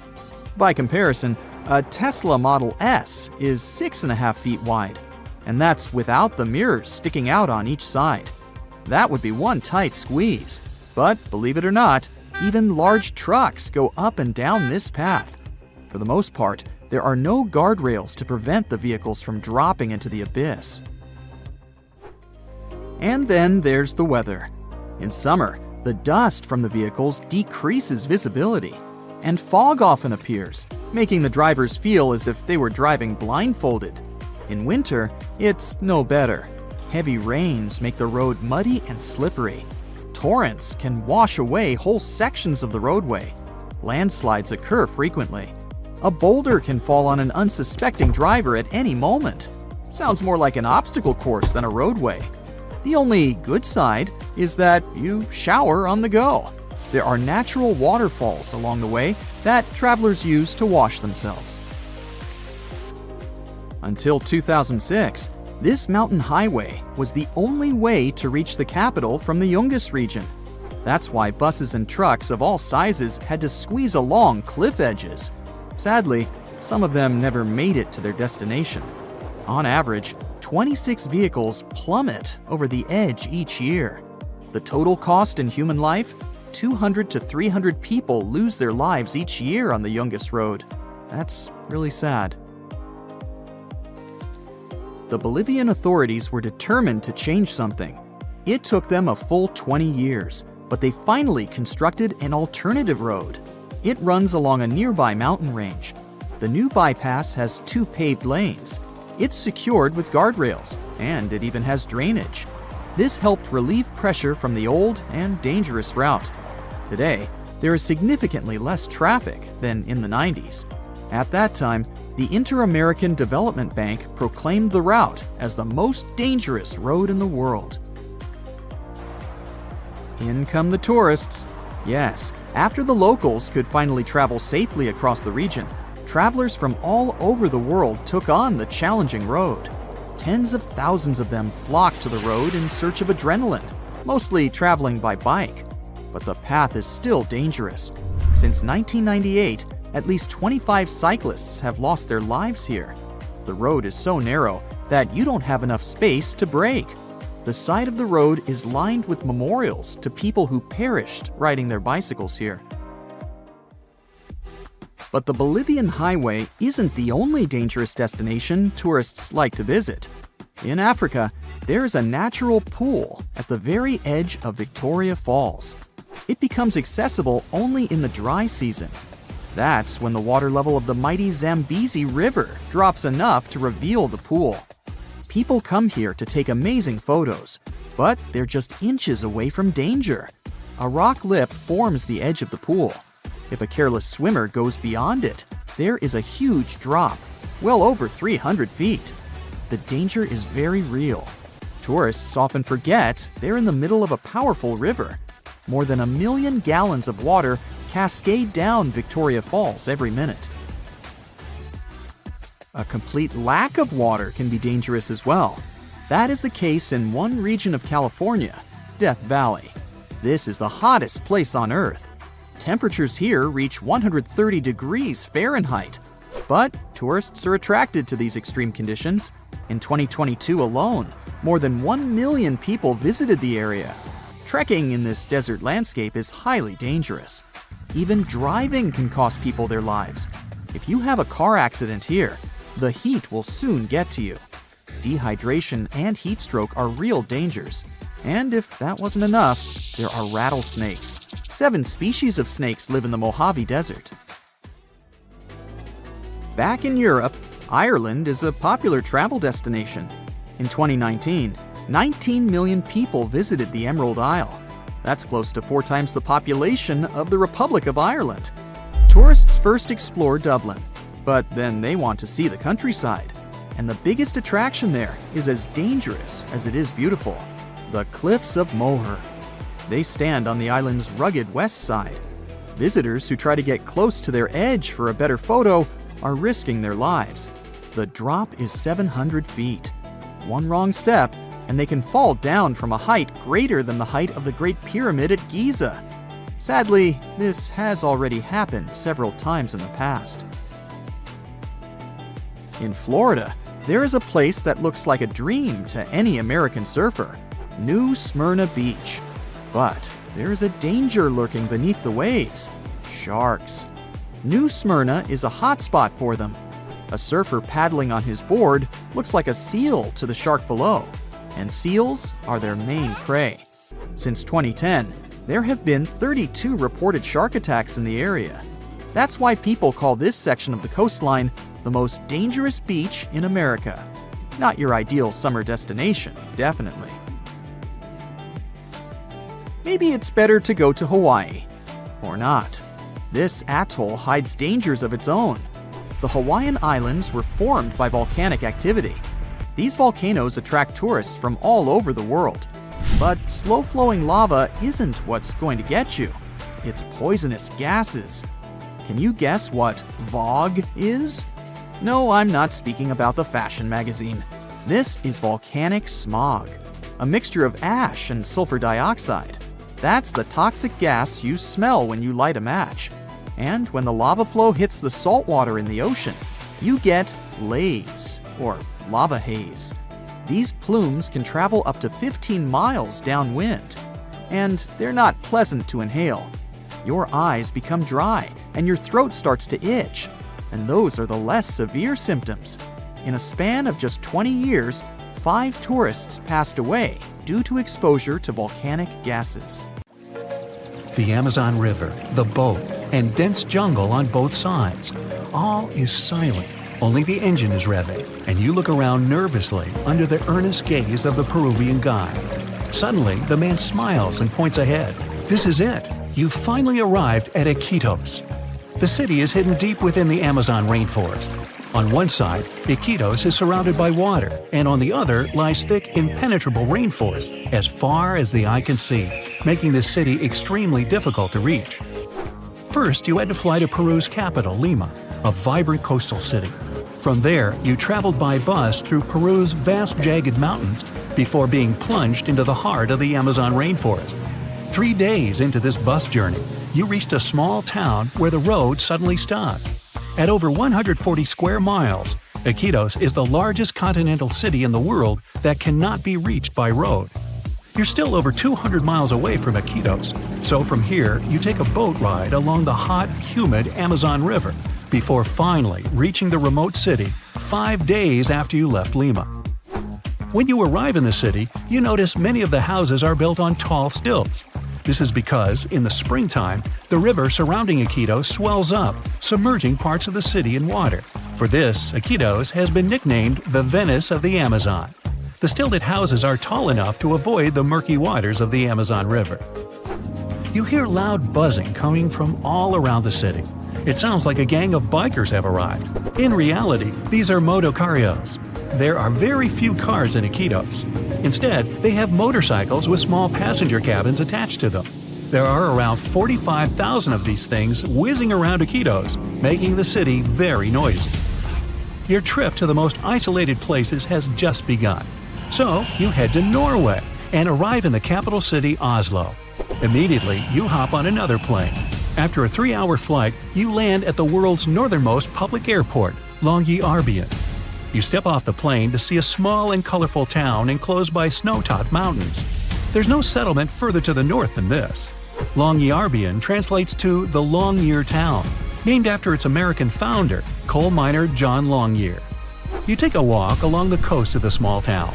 The water is a beautiful crystal blue. You decide to dip your toe in to test it out. Ow! Bad idea. The average temperature of the water here is 32 degrees, making it ice cold. In the distance, you can make out a fuzzy white creature. It's a polar bear. In fact, it's a group of them. In Longyearbyen, polar bears famously outnumber humans. Around 3,000 of these animals populate the area compared to the human population of 2,300. Finally, the sun sets. You grab a blanket and sit back to take in the stunning view of the northern lights. Now, imagine you're walking in the scorching heat across Egypt's Great Sand Sea. You've been walking for miles, hours, days even, dreaming of water, greenery, and a place to rest, when suddenly you come across a small settlement with olive groves, palm trees, and even freshwater springs. This isn't a heat-induced mirage. It's the Siwa Oasis, an Egyptian city of 23,000 people and a miracle of nature. You travel here by flying to Egypt's capital, Cairo, and then embarking on a lengthy and desolate bus ride across the desert. When you finally spot some greenery amongst the sand, you have reached the Siwa Oasis. After refreshing yourself in the cool waters of the springs, you explore the city further and come across ancient ruins. This city has existed since 10,000 BCE, and many historical remnants can still be found there today. Amongst these ruins, you notice there are newer buildings. These are where the modern-day Siwi people live. You spend some time with the Siwi, a friendly and unique community of Egyptians. They tell you all about their city. The Siwa Oasis is located in the middle of the Sahara Desert, and due to its harsh climate, it's one of the most remote cities in the world. You notice how dry the air is and how scorching the sun feels. Reaching highs of 118 degrees Fahrenheit, this heat makes the Siwa Oasis a difficult place to live. It's time to travel to a more balanced climate. You head northeast and arrive in Russia's capital, Moscow. From there, you take a flight east again, traveling further and further across Russia until you're closer to Alaska than to Moscow. You've reached the city of Petropavlovsk, which translates to City of Peter and Paul. The first thing you see are giant mountains surrounding the city, cutting it off from the rest of the world. These mountains are in fact volcanoes. In this far eastern part of Russia, there are more than 300 volcanoes, including 29 active ones. These volcanoes stop any roads from reaching Petropavlovsk. The city depends on flights and boats to import supplies. You turn away from the volcanoes to stare out at the blue, shimmering ocean. The water looks nice, so you head down to the beach where a crowd of sea lions are sunbathing along the sand. Petropavlovsk is home to incredibly diverse wildlife. Just off the shore, you can see a whale fin poking out of the water. You explore the city's diverse landscape. You go to one of the city's ski resorts and spend the day on the slopes. Then you hike up a rocky path to the base of one of the city's many volcanoes. Finally, it's time to relax on a boat tour around the island to see the city's famous Three Brothers rock formation. Feeling inspired, you travel to another volcanic land, Chile's Easter Island. The island doesn't have a harbor and only one airline flies to the remote land, so you travel an entire day to Santiago, Chile. Then you climb aboard a small plane to fly to Easter Island. You walk among the high cliffs of the barren island and come across its famous monuments. These are giant, mysterious statues of human heads. They're called moai and were carved by the local people around 800 years ago.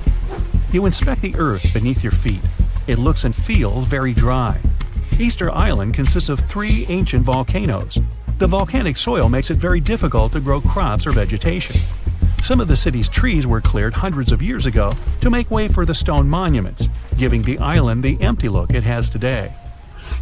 You embark on a boat ride 1,100 miles west from Easter Island. You reach a small green land floating in the Pacific Ocean. This is Pitcairn Island. You might recall that this place played a major role in the mutiny on the Bounty. You come down from the boat and begin your journey to reach Adamstown, the center of the island where its 43 inhabitants live. To reach Adamstown, you hike the Hill of Difficulty, a steep and rocky 200-foot climb to the top of the island. Now that you've finally made it here, you can explore the diverse and unique nature of the land. Pitcairn Island is home to the largest marine reserve in the world. You take a snorkeling trip and swim alongside all kinds of exotic fish. You explore vibrant coral reefs and even catch sight of a rare humpback whale. Dreaming of the great days of the old Wild West, you decide to travel to Supai, Arizona. To get to this Native American settlement and fragment of the past, you drive along America's famous Route 66. You stop, seemingly in the middle of nowhere with only desert land as far as the eye can see. Then you follow an 8-mile walking trail to reach Supai. You hike down into the Grand Canyon, almost 3,000 feet deep. You come across a stunning waterfall spilling over the cliffs of the canyon. This is Havasu Falls, a popular tourist spot, famous for its vivid blue-green water. After a further mile's hike, you finally reach Supai. Over 200 members of the Havasupai Indian tribe reside in the small town. It's often referred to as the most remote town in the United States. To your left, you see several mules making their way across town with packages on their backs. Because no roads lead to this small settlement, mail is delivered by a mule train. Without it, it would take the average mail carrier a 16-hour hike to complete this route.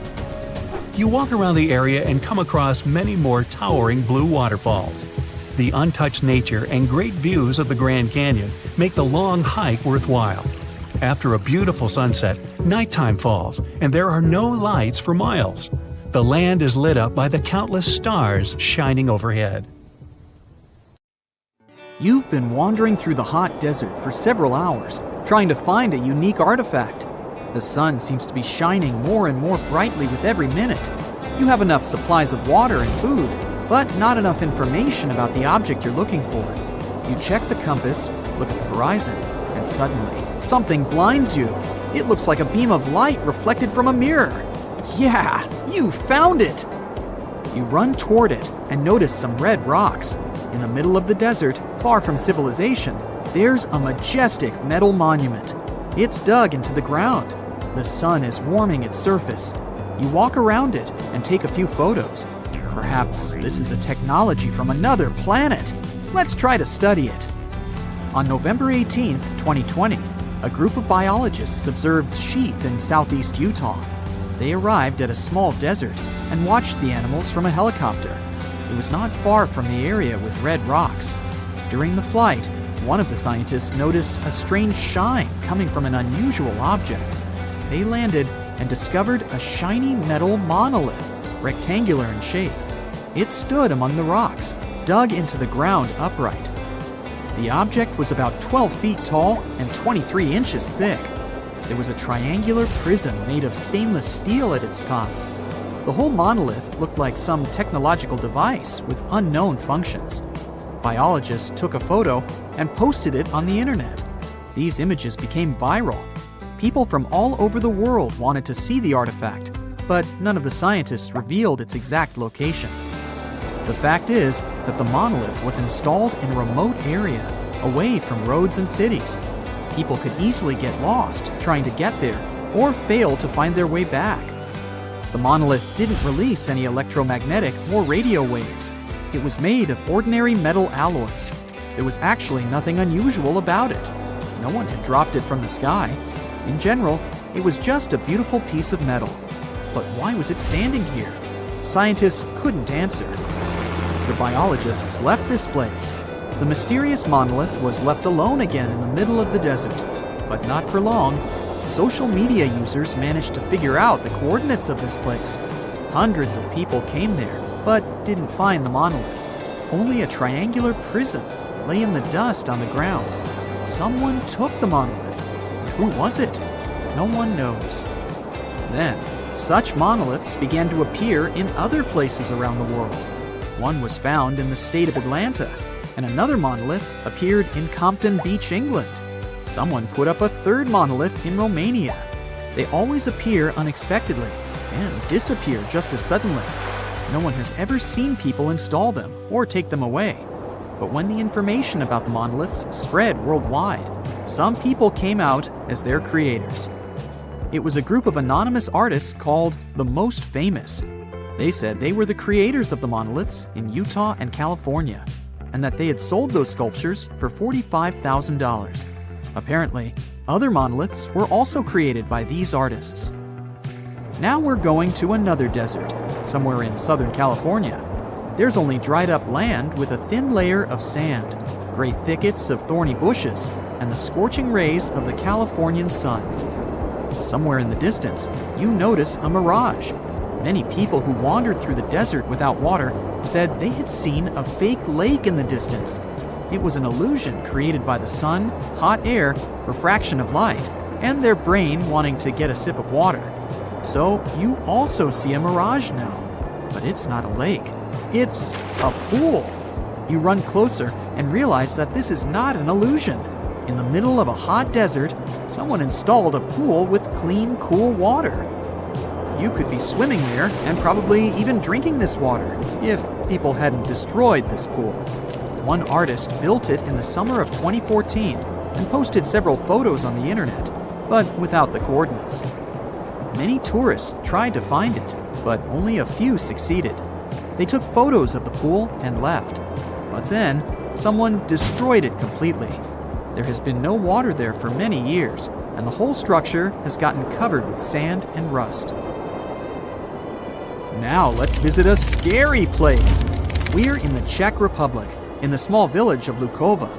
We're walking through small, clean streets, passing by beautiful, cozy houses, and going to the edge of town, closer to the forest. Among the trees, you notice an old chapel. This building is abandoned. Old brick, faded paint on the walls, rust.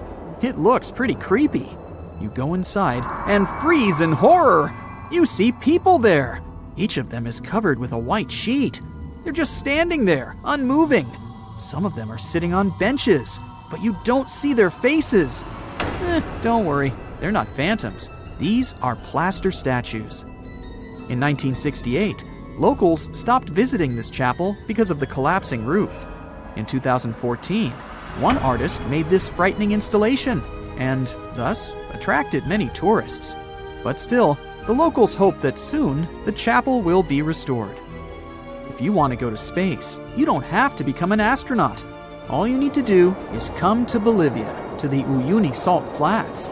Imagine a clear night sky where you can see millions of stars and even other galaxies. Lower your head and you will see the same picture. The whole cosmos is reflected under your feet. You can't see the edge of this place and can barely make out the horizon line. You'll find yourself floating in the boundless blue sky if you come here during the day. This is the biggest mirror in the world. Its length is about 80 miles, almost 3 times the size of Manhattan. Unlike the other things in this video, this one was created by nature. The place is covered with a salt marsh. After the rain, a thin layer of water forms on this salty surface and reflects the sky. This is one of the most beautiful places on the planet, so make sure to go there. Now, we're in the green forests of Scotland. Walking through this place, you may not notice human silhouettes among the trees and bushes. These silhouettes are motionless. It's like they're waiting for something. All of them are covered with a special material that reflects the forest surrounding them. Famous Scottish sculptor Rob Mulholland made these statues from plexiglass, the kind of glass that functions as a mirror. 6 sculptures are united in one installation called Vestige. Rob wanted to show that people who lived in forests many years ago were united with nature. They were part of the green world, and their lives depended on the state of the forest and harvest. That's why they're so beautiful in the summer and creepy in the winter, when slush, snow, and bare trees get reflected in them. Here's a sculpture of a woman standing on a huge log as thick as a train. This is what the tiniest statue in the world looks like. This log she's standing on is just a strand of human hair. Imagine how small this sculpture is. It's impossible to see it without a microscope. South African artist Jan T. Hurwitz created it. After people took several pictures of this statue, it disappeared from the hair. Only Jan T.'s fingerprint remained on it. The artist doesn't reveal how he made such a piece of art, but some say that he used nano-resin. This is not his only work. You can find his other projects on the internet. This giant sculpture is in India. It's called the Statue of Unity. It's twice as tall and several times more massive than the Statue of Liberty. This is the image of Sardar Vallabhbhai Patel, one of the founders of India. It was built in the fall of 2018 and is still the most giant statue in the world. China's Yunnan province has a county that's situated right in the valley between 2 mountains and on either side of the Nanqi River. And this place stretches quite far. It's considered to be the narrowest city in the world. Yanjin County is connected by a few bridges and has many amazing, colorful buildings along the riverbank. In the upper levels of the town, a bit away from the river, there are many shops and restaurants pinned side to side, both traditional and modern looking. You can walk along the road with the river right below you and know that you're standing in the middle of the city. Well, sort of. Technically, the middle of the city are the bridges. The county is 37 miles north to south and 25 miles east to west, including the mountains. The population is almost 500,000 people, and the territory is more than 770 square miles. there are two rivers that split into three parts. If you're standing on either side of the river, you'll notice how close the other side of town is. Despite the length of the city, there aren't that many bridges around. The main hub is located down by the river, which is at 1,100 feet. The highest elevation goes up to 7,200 feet. Because the city is built in such a unique way, the weather pattern is specific to the county. The summers are really hot, especially by the river, and the winters are very wet. That's all thanks to the geographical location. The town is 100 feet at its thinnest and 1,000 feet at its widest. To put that in perspective, the narrowest part is shorter than an Olympic pool, and the widest is around 7 of those. The city is almost impossible to get lost in, but it even has a railway system to transport people out of town and from one end to another. It's situated slightly above the river towards the mountains and goes through a small tunnel in one of them. You can catch some amazing views while relaxing on a smooth train ride. Because the town is so narrow and real estate so limited, most of the apartment buildings are concentrated along the riverbank. You can literally dive from any balcony and swim in the river. But some of those spots aren't safe for swimming, since the river isn't smooth. The buildings have pillars in the foundation to prevent any potential river flooding in case the water levels rise. The river doesn't exactly flow in a perfectly straight line, but rather a series of jagged turns and corners. So, from an aerial point of view, the whole town resembles a slithering snake. Depending where the buildings are, the first floor will sometimes be found on the 5th. The bottom 4 floors are just pillars supporting the building. Some buildings are quite tall, so you can get some amazing views, while others are closer to the ground. Either way, you gotta admire the creativity put into the engineering. To build a whole town in such a place isn't easy. Besides the town being charming as it is, the cultural aspect is another reason to visit this place.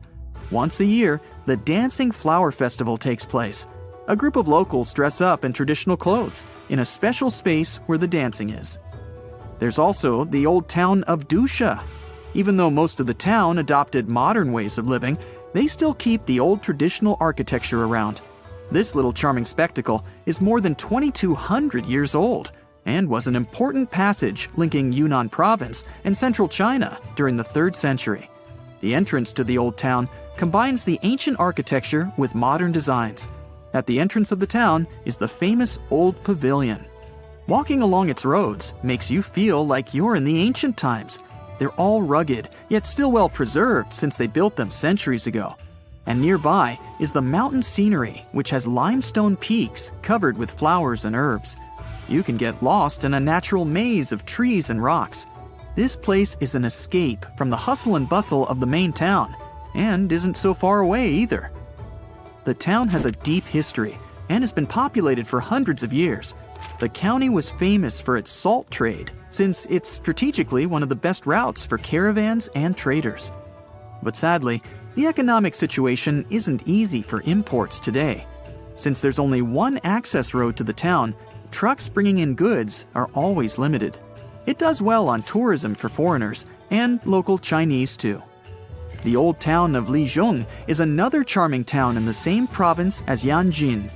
The town is built on an uneven landscape, but adapted to it perfectly. In ancient times, the location served as a strategic point for trade between surrounding provinces, and even connected with the Silk Road.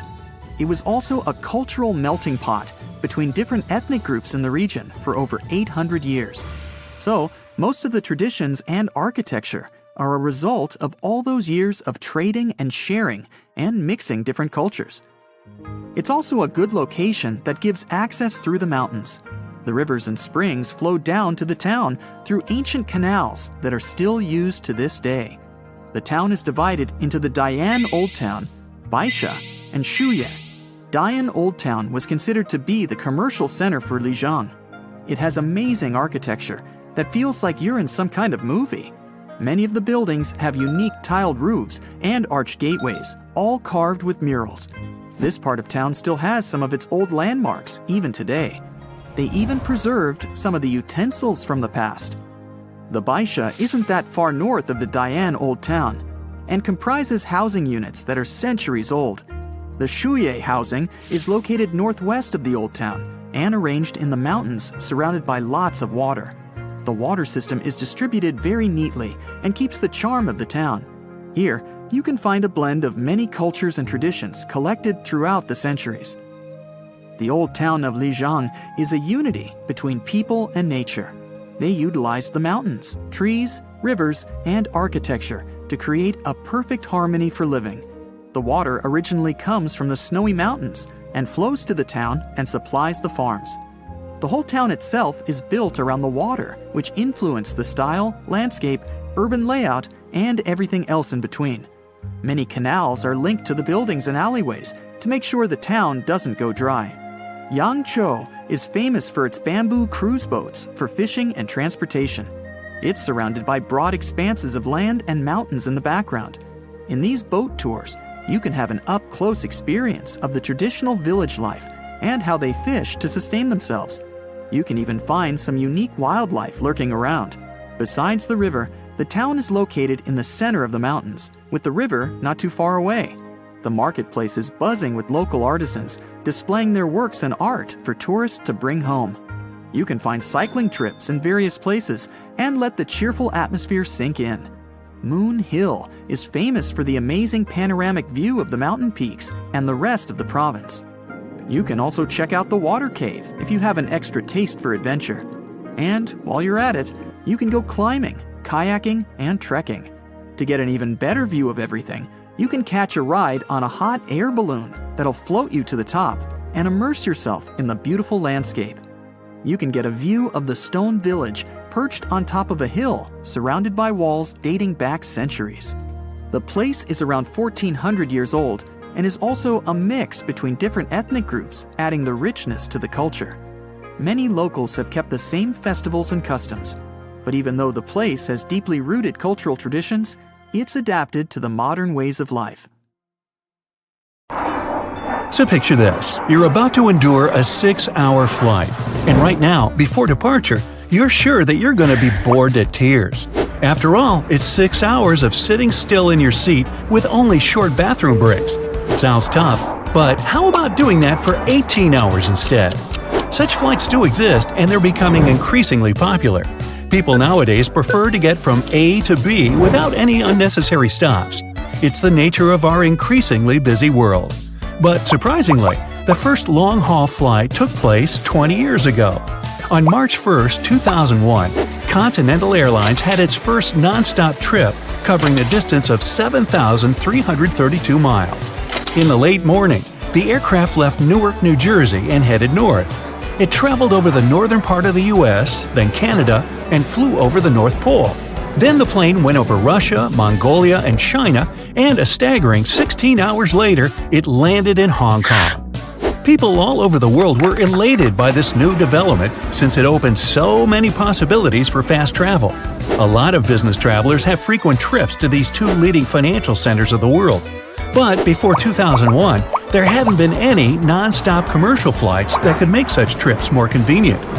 Funny enough, just several days after the first flight from Newark, United Airlines started their own service to Hong Kong. But since their planes departed from JFK Airport, this airline set a new record because the distance was about 2 miles longer. Nowadays, the champion of long-haul travel is Singapore Airlines with their flight from Newark to Singapore. Just imagine, the longest commercial flight in the world lasts 18 hours and 45 minutes and covers over 9,500 miles. That's longer than the Earth is wide. I'll bet it seems like it too. Well, if long-haul flights are so frequent nowadays, why do people still search for connecting flights? Well, that's a good question, and the answer is money. Let's have a look at an ultra-long-haul flight, say from Singapore to New York. For these flights, Singapore Airlines uses an Airbus A350-900 ULR, which stands for Ultra Long Range. There are only 7 of such airplanes in the world, and they can cover a distance of 9,700 miles without making a pit stop. But not so the passengers, I'll bet. But while the standard type can carry 253 passengers on board, its ultra-long version seats only 161. You may think that's kind of weird, but the thing is, there are no economy passengers on these flights at all. Business passengers occupy 67 seats, and 94 cater to those in premium economy. You see, more passengers and more seats mean more extra weight for the aircraft, and carrying more weight leads to using more fuel, which means pit stops. See how it's all connected? Anyway, passengers in business and premium classes pay more for their tickets. So, in the end, airlines don't lose anything from operating such insanely long flights halfway around the world. In Mongolia, dinosaurs used to live, and now there are as many horses as there are people and 10 times as many sheep there. It's the emptiest country in the world. The capital has been moved 28 times, and they even have their own Olympics. So Mongolia is located right here, on the plateau of Central Asia, right north of China. It's the 19th country in the world by land area, but it only has a bit over 3 million people. It's like the population of Los Angeles, but having a whole country to themselves. If we don't count Greenland, Mongolia is the country with the lowest population density. It has only 2 people per half a square mile. The United States has 37.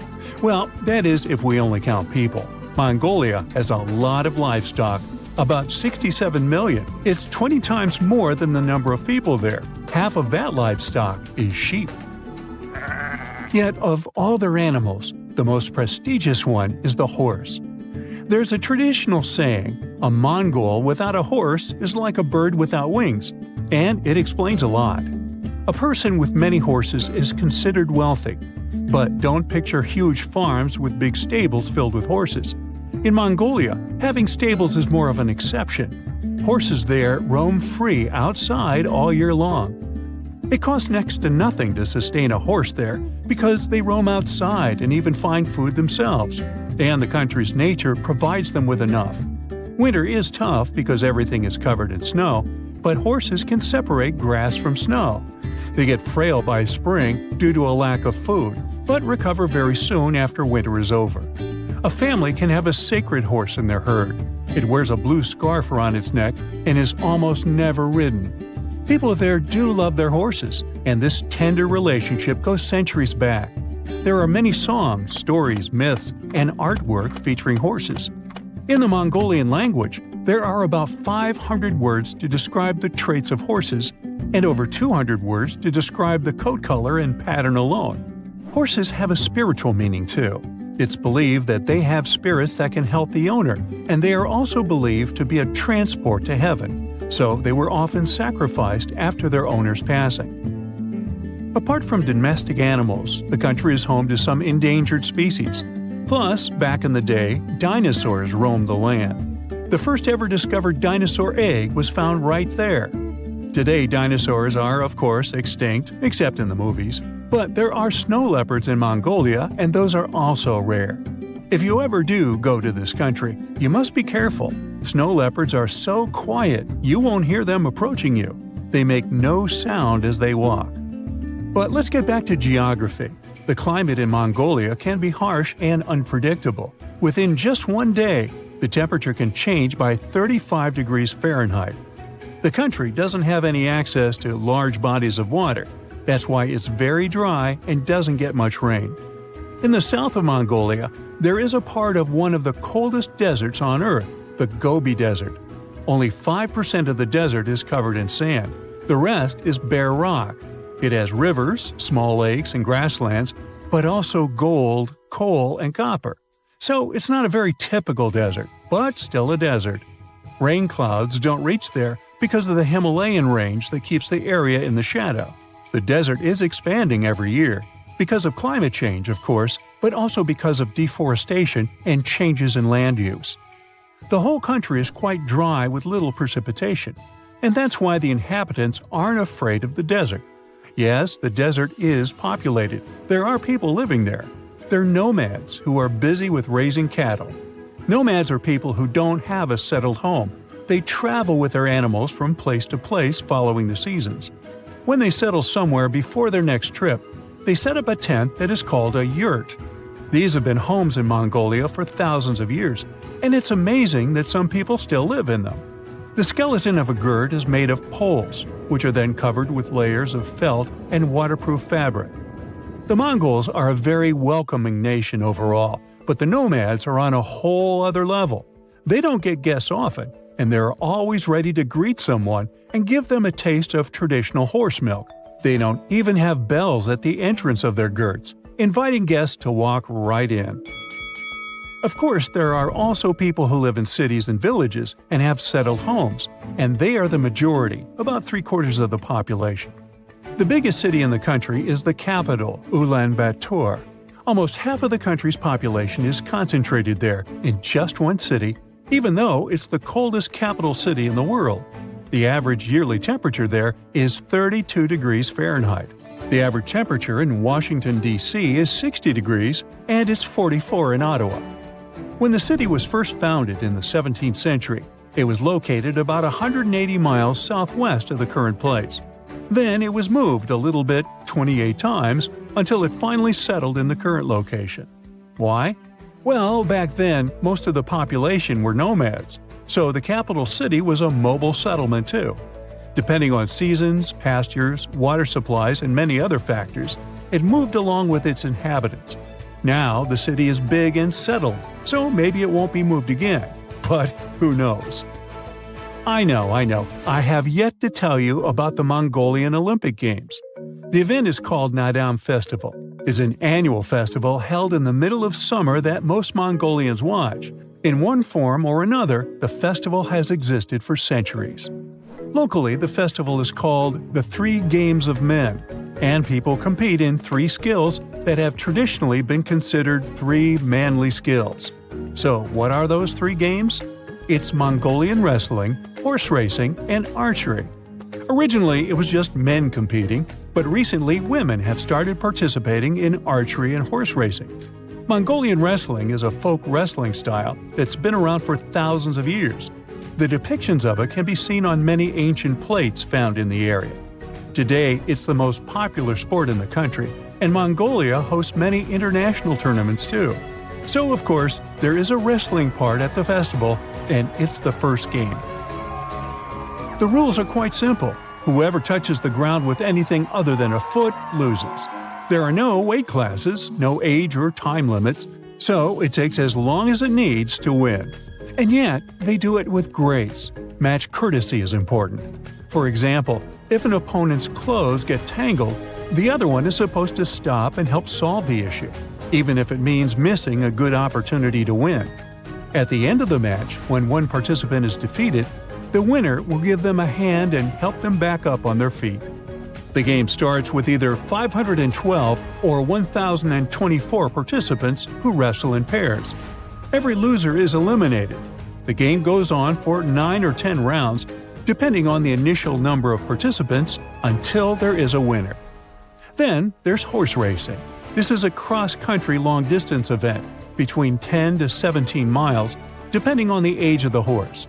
Up to 1,000 horses from all over Mongolia can participate in the competition. Then, in archery, people compete in teams of 10. Each archer wears traditional clothes and has 4 arrows to shoot into a wall of woven or wooden cylinders. Knock one out of the wall and you get points, and the team that gets the most points wins. I hope you're hungry. In Taiwan, for $1, you can get a bowl of delicious oyster noodle soup. This country has world-famous night markets where you can find plenty of street food to fit any budget. When you're traveling, you don't want to be weighed down with a bunch of heavy clothes. You probably won't even wear half of them. Save some luggage space and find a good laundry service. You can wash around 1 pound of clothes for $1 in Malaysia. Oh, and I almost forgot, you can get some nice local breakfast for the same price too. If you find yourself in the Caribbean and you want to buy some pirate corn on the cob, it's a buccaneer. Hey, that joke cost me $1. Do you think it's possible to buy 10 eggs for the price of $1? You can in Malaysia. Wonder why they sell eggs in groups of 10. Which $1 option would you choose in Vietnam? 2 nice cups of local coffee, 5 local newspapers, 1 year of insurance for your motorbike, a good hair wash, or 4 delicious rolls. And now we're talking. If you're in Indonesia on a budget, you can always get a full meal of chicken porridge, meatballs, and chicken noodles. And if you need some help back to your hotel, A motorbike taxi will cost you around $1 as long as it's a short enough ride. In Bangkok, Thailand, there's a long-tail boat that takes you from one side of a wide river to the other. And for $1, you can ride on it a whole 6 times, back and forth, back and forth. Are your feet swollen from the flight? Give yourself a 30-minute foot massage in the Philippines, something you can actually get for $1 over there. Hello there, Sri Lanka. While there, you can buy a 5-hour bus or train ride across the island for about $1. If you don't feel like traveling all over, search for some local places to try their traditional coconut pancakes for the same price. Meanwhile, in Armenia, you can choose between a huge pack of flour, a big sack of potatoes, or 3 loaves of bread. What would you even do with all that stuff? Hey, how about turkey? Not the Thanksgiving one. Only got a few coins in your pocket? There's a nice cup of Turkish tea waiting for you. It's actually the most popular hot drink in the country. Or if you want to eat something delicious, you can have a piece of the sweet pastry baklava. Okay, $1 won't get you the biggest piece ever, but it's still worth it. A hot dog for $1? That's not a trap. It's the real price you can actually find on the streets of Macedonia. Meanwhile, in Croatia, you can get a ticket for public transportation, local newspapers, or a scoop of excellent ice cream. Oh yeah, and a cup of cappuccino at a local coffee shop too. Speaking of a good coffee, yes, Italy. Need a slap-in-the-face espresso after your all-night party session? No problem. You'll have to search around a bit for some less touristy places to get it for $1, but it's doable. If you're in Rome, looking for something to see, you'll definitely want to snap a couple of pics at the Colosseum. It's actually free, but there are local actors dressed up in gladiator uniforms, and it's customary to tip them at least $1. Not your thing? Pick up 2 bottles of water for the same price. But wait, we're still not done with Italy. Why not go completely wild and spend another $1, this time to buy a house? Yeah, you heard me right. Okay, to be precise, these houses cost €1, so that's going to be around $1.20. But still, you could try to bargain with them. And no, it's not that real estate in Italy that's insanely priced. There's a story behind it. Italy's trying to attract new residents back to their tiny towns to increase the population. People have been moving out of these areas, headed for the cities to look for work. These towns just want to bring some life back onto their streets. Moving to the UK now. You can definitely find something for $1. The question is, how do you handle it? How about a $1 pickled egg? Yup, an egg boiled and then pickled in vinegar. It's a classic over there, usually served as a side dish for fish. When you're in London, you can visit most museums for $1. Okay, you got me. Museums there are mostly free. So, a whole bunch of pickled eggs, anyone? Now, you can't visit France without tasting an authentic baguette. But the fact that you can get it for $1 makes it even better. Baguette is the French word for stick, and it's one of the most famous French products. There was a law passed in 1920 that banned bakers from starting work before 4 a.m. or from working past 10 p.m. The bakers had to come up with a fast-baking bread to feed to everyone, and ta-da, that's when the baguette showed up. Iceland is a beautiful country, but also one of the most expensive in the world. There aren't many things you can buy for $1 in Iceland, but milk is the exception. How about a good old bag of chips? This afternoon snack cost about $1 in Ireland. Smoky bacon flavor for me. In Luxembourg, you can get a 1.5-liter bottle of water for this amount. Yeah, not a lot going on over there, but still an interesting country. It's the only Grand Duchy in the world, whatever that means. There's not a lot you can get for $1 in Belgium either, but okay, chewing gum might come in handy. In Finland, you can get access to a public toilet. But if you ask nicely, the coffee shop down the road might help you save $1 on that. Poland has a traditional dessert that looks like a donut, and 2 pieces cost $1. The dough is rich, fluffy, filled with jam, and covered in powdered sugar. Traditionally, they eat it on Fat Thursday. In the States, people went crazy over it too, but we eat it on Fat Tuesday. Tuesday, Thursday, potato. I'm up for a couple of these any day of the week. If you're visiting Switzerland, you're going to need a bit more than $1. But okay, you can go to a deli and taste a really tiny piece of Swiss cheese, just to see what you've been missing. They might not even charge you. Another thing you can get for $1 is, maybe one apple. Maybe. Pincho.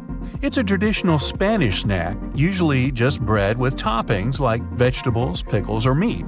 They sell it everywhere, but the good local places that sell it for $1 are usually hidden in the non-touristy areas. All that for just $1? Not bad. In Germany, find a pretzel, eat it. No, it's not that kind of pretzel. It's a freshly baked bready thing that's all kinds of delicious. Or you can buy 400 cotton swabs if you're not hungry. It's a nice sunny day in Sweden. You're taking a walk, enjoying your day, and you're in the mood for something refreshing. For $1, of course. Ooh, an ice cream popsicle. Okay, you totally got me. I'm in. Going to Brazil? Great. $1 there can get you a glass of fresh orange juice. Or even better, if you don't feel like walking around with your backpack all day, get to the nearest bus station. They have lockers there, so you can ditch your stuff and head straight for the beach. Time for Colombia. In the capital, Bogota, you can get coffee with 2 biscuits or an arepa, a traditional corn delicacy that comes in different flavors. Then, more coffee. If you're wandering around New York City, you might just be able to find a tasty slice of pizza for that price. It just might take a while. Are your car or bike tires flat? Well, you know the price for using the air pump. Need some string, some buttons, a few balloons, or something equally random? Head to the 99-cent store. And in Canada, you can buy lettuce. In Costa Rica, you can get a whole watermelon, papaya, or pineapple. And in Tanzania, a nice potato omelet. Most of Europe's skyscrapers are concentrated in 5 cities. Those are London, Frankfurt, Paris, Moscow, and Istanbul.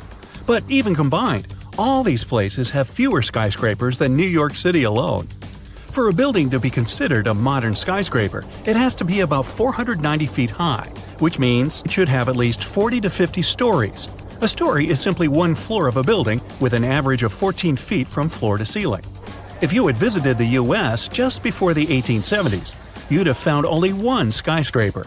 The home insurance business in Chicago was the world's first high-rise building with 10 floors. Wow! In Europe, the first skyscrapers appeared in Moscow.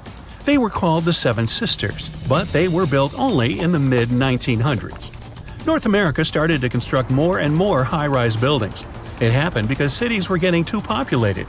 Every piece of land was too valuable. New York's skyline is so famous you'd probably recognize it even if you've never been to this city before. It's the same for Paris. But could you imagine the Eiffel Tower surrounded or even blocked by skyscrapers? It would surely lose some of its magic. La Défense district is where you'll find skyscrapers in Paris. This way, they don't interfere with the romantic and touristic scenery of the city. In London, things are done a bit differently. Some of its skyscrapers have unusual shapes. One of such constructions is the Gherkin. If you get stuck in this building, you'd really be in a pickle. Another interestingly shaped skyscraper is the Shard. There's one more nicknamed the Cheese Grater. These are not their official names, of course, but they do make sense if you look at the shape of these buildings. But it's not some random architectural concept. The reason the skyscrapers are shaped like this is not to obscure St. Paul's Cathedral. By the way, the top of this monumental construction is visible even from King Henry VIII's mound, and that's a great distance away. Anyway, there are also other sites, like the Tower of London and the Palace of Westminster. They have their own viewpoints. So, not to ruin London's skyline, it's not allowed to build anything that would block these monuments. Most European cities already existed when the US started to build its first skyscrapers. That's why they didn't have much space to fit in giant buildings. Evenly zoned cities were the result of their steady growth throughout the years. For example, in Lisbon, there's a viewpoint in Eduardo VII Park. From that point, you can see all the park and the river. If suddenly there was a bunch of 490-foot-tall buildings standing around, this gorgeous view would be totally ruined. You wouldn't see the iconic avenue, and forget the river. Instead, there are buildings. Like Lisbon, many other cities in Europe don't want skyscrapers to spoil their cultural heritage. Take Germany. Most of their skyscrapers are in Frankfurt. In other cities, they'd rather protect and restore the buildings that are already standing. And even if, let's say, Berlin wanted to home some skyscrapers, it wouldn't be able to do it in any case. Its soil just wouldn't allow it. Put a skyscraper there and it'll sink. Constructing a foundation for a very tall building in Berlin would mean investing a lot of money. The soil's too sandy and soft. But what if you ignored all the cultural heritage and still decided to fill a European city like Prague with skyscrapers? First, you'd have to demolish a lot of what already exists there. This would lead to an angry crowd of people complaining that the city they know and love is gone. Brussels has experienced this to a certain extent. There's even a term for this phenomenon: Brusselization. Simply put, it means not caring where you place new high-rise buildings. Here is fine. Oh, sprout one over there too. Hey, we could call them Brussels sprouts. Or not. But in most cases, city authorities don't want new constructions to change the historical appearance of the place. Some large European cities might even follow France's example and choose a separate district, a place just for skyscrapers. The Burj Khalifa, which is more than 2,700 feet high, is the tallest building in the world. It wasn't an easy feat to construct it. The skyscraper took 6 years to build, and folks say it was worth the effort. The construction is so tall, you can see it from 60 miles away on a clear day. The tallest building in Europe is only half that size. The Lachta Center in St. Petersburg is a bit more than 1,500 feet tall. Well, the question is, if skyscrapers are so tall, why don't they get knocked over by wind? Their structure, from the very foundation to the highest point of the building, is the answer. Take the Burj Khalifa, please. The soil where the skyscraper is built isn't ideal. So, beneath the 110,000-ton concrete foundation of this massive construction, there are 192 piles driven to a depth of more than 160 feet. Thanks to the friction between the concrete and soil, these piles don't move at all, creating a solid foundation. But most skyscrapers are built on bedrock because it barely shifts. Their frames are made of steel. If you looked at a skyscraper without its external structure, all you'd see would be a bunch of steel beams. The taller the building, the more the winds affect it. Taming them is one of the biggest challenges skyscrapers have to tackle. Imagine you're on one of the top floors of a skyscraper. Suddenly, a strong gust of wind hits the building. The entire construction starts wobbling, and you can feel it even inside. You might even get knocked over if you don't grab onto something. To avoid such a situation, most skyscrapers have a pendulum-like structure inside. It absorbs some of the wind's force. This thing is called a tuned mass damper. The mechanism acts as a counterweight. When the skyscraper gets hit by the wind, it's the tuned mass damper that moves instead of the building. Some high-rise constructions don't need this pendulum. The Shard, for example, deals with the wind with the help of its tapered shape, and Shanghai Tower uses its 120-degree twist. Both skyscrapers have incredibly smart structures. That's why they don't get too wobbly when the wind hits them. The Shard doesn't have a tuned mass damper whatsoever, and the one in Shanghai Tower only serves as a tourist attraction. Before a building's design is finalized, it normally undergoes a wind tunnel test. A model city is built and tested with this new super tall addition. When the experts turn the wind on, it simulates real-life conditions. Let's say the model skyscraper breaks under the wind's pressure during the test. Then the chances are it's going to tumble over in real life too. Winds up there can be so strong that things like wind turbines have become a thing. The Bahrain World Center has 3 of them right in the middle of the building. But there are some others. Strata SE1, for example, has wind turbines at the top. There's a phenomenon called the downdraft effect. It's accelerated winds near the skyscraper. When a powerful gust of wind hits a high-rise building, it gets pushed upward around the sides of the construction and down toward the street. That's why if you're passing by a particularly tall building on a windy day, you might have to force your way around. But let's say several square-cornered skyscrapers are built next to each other. Then they're likely to channel the wind through the streets. This can create many hurricanes on especially windy days. A study once examined 100 tallest buildings that were about to be dismantled by their owners. It turned out most of them had an average lifespan of a mere 42 years, but some of them can last much longer. For example, the Temple Court building is still standing to this day. At 150 feet, it's a bit smaller than others, but it's already seen 100 winters throughout its life. Now, the first thing that comes to mind when you think of getting rid of a building is dust, debris, and deafening noise. But things aren't quite as dramatic as that for most skyscrapers. When you want it gone, you take it apart, bit by bit. This process starts from the top and goes all the way down to the bottom. Voila! The building is slowly disappearing in front of your eyes. Abracadabra. It all started with the home insurance building that was built in 1885 in Chicago. Just a 10-story building, but it was a revolution at the time. And that was the beginning of the era of skyscrapers.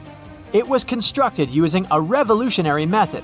The building had an inner skeleton made of steel, which allowed the walls to be thinner and the whole structure being higher than ever. It stood until 1931, when it was demolished to build the Bank of America that stands even today. That very same year, the construction of the Empire State Building in New York was completed. The Empire State is as tall as 10 home insurance buildings on top of one another. That's the construction progress humanity made in just 46 years. The Empire State became the tallest construction in the world and held that status for 39 years. Now, a bit more than a half-century later, the Empire State Building is ranked 53 on the list of the tallest constructions. Humanity has climbed way higher.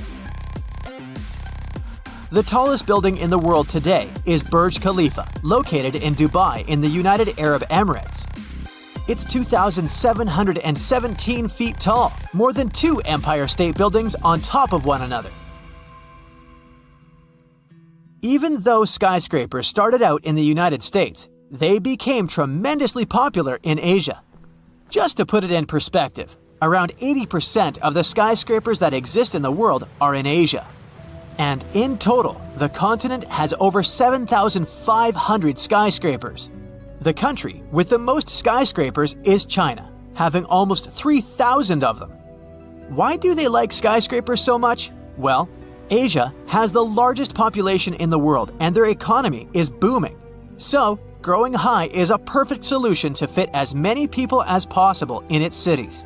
But close to China, there's also India, having almost the same population. Still, they have 10 times fewer skyscrapers, with their number being a bit over 200, and most of them being located in Mumbai. So why doesn't India build skyscrapers if it's such a great way to accommodate people? Turns out, the country strictly regulates the construction, saying that it's due to health and safety.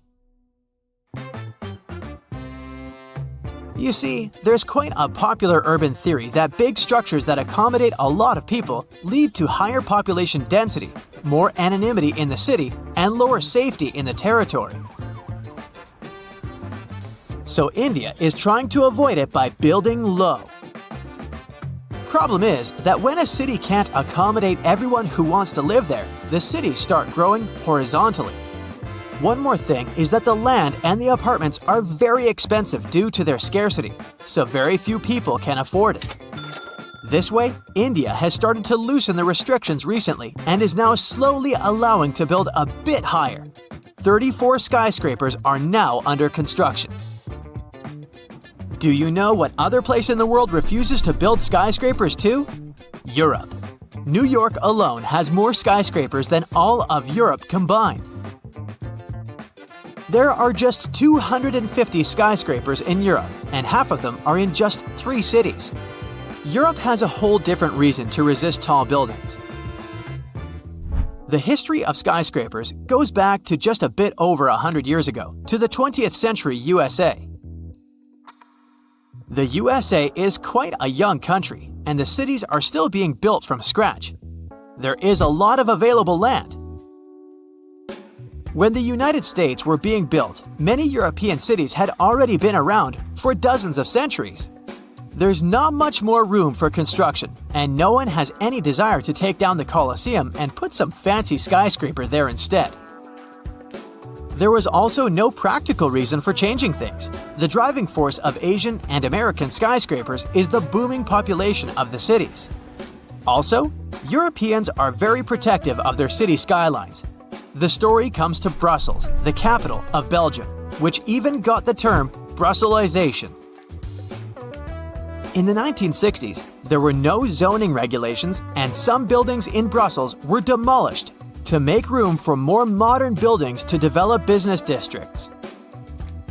Uncontrollable construction started, and modern buildings were built in random places around Brussels. They had no cultural or historical value, and they didn't fit in the city architecture at all, messing up the city's image. Many architects and people protested, and new laws were introduced restricting the demolition of buildings of historical importance and taking construction under control. Other European countries learned from Belgium's mistakes. Populations across Europe still dislike modern structures. Many cities adopted zoning regulations, and building a fancy glass skyscraper in Europe isn't that easy. Still, cities with big financial centers like London, Frankfurt, or Istanbul require commercial space. So, in some cities, there are several skyscrapers somewhere outside the historic centers, forming separate skyscraper districts. Rome, the capital of Italy and one of the oldest cities in the world, rejected skyscrapers completely, stating that no high-rise will ever appear there. Also, have you noticed that most skyscrapers are made of glass? Turns out, the choice is not random at all, and there are several reasons to favor glass in their construction. The first one is that glass can be pressed in every shape possible, so the skyscraper can no longer be just a plain, boring vertical tower as before, but all of these fancy designs we have around the world now. The second reason is that glass is a very thin material. The walls are thinner and the floors are bigger, providing more inner space, unlike in the pre-home insurance building times. Glass is also transparent. Glass reduces the need for electrical lighting inside the building, so it's also very cost-effective. Even more, glass is temperature and therefore weather-resistant. And finally, it just looks posh, fancy, and modern. So, theoretically, skyscrapers maximize urban space, accommodate more people, and reduce energy use. In practice, everything is a bit less efficient. Skyscrapers have more space between them than lower buildings, so that already means more land used than we imagined. Also, around 40% of a skyscraper's floor space isn't accommodated because it's used for elevator shafts and emergency egress. Every additional floor adds less floor space than the previous one.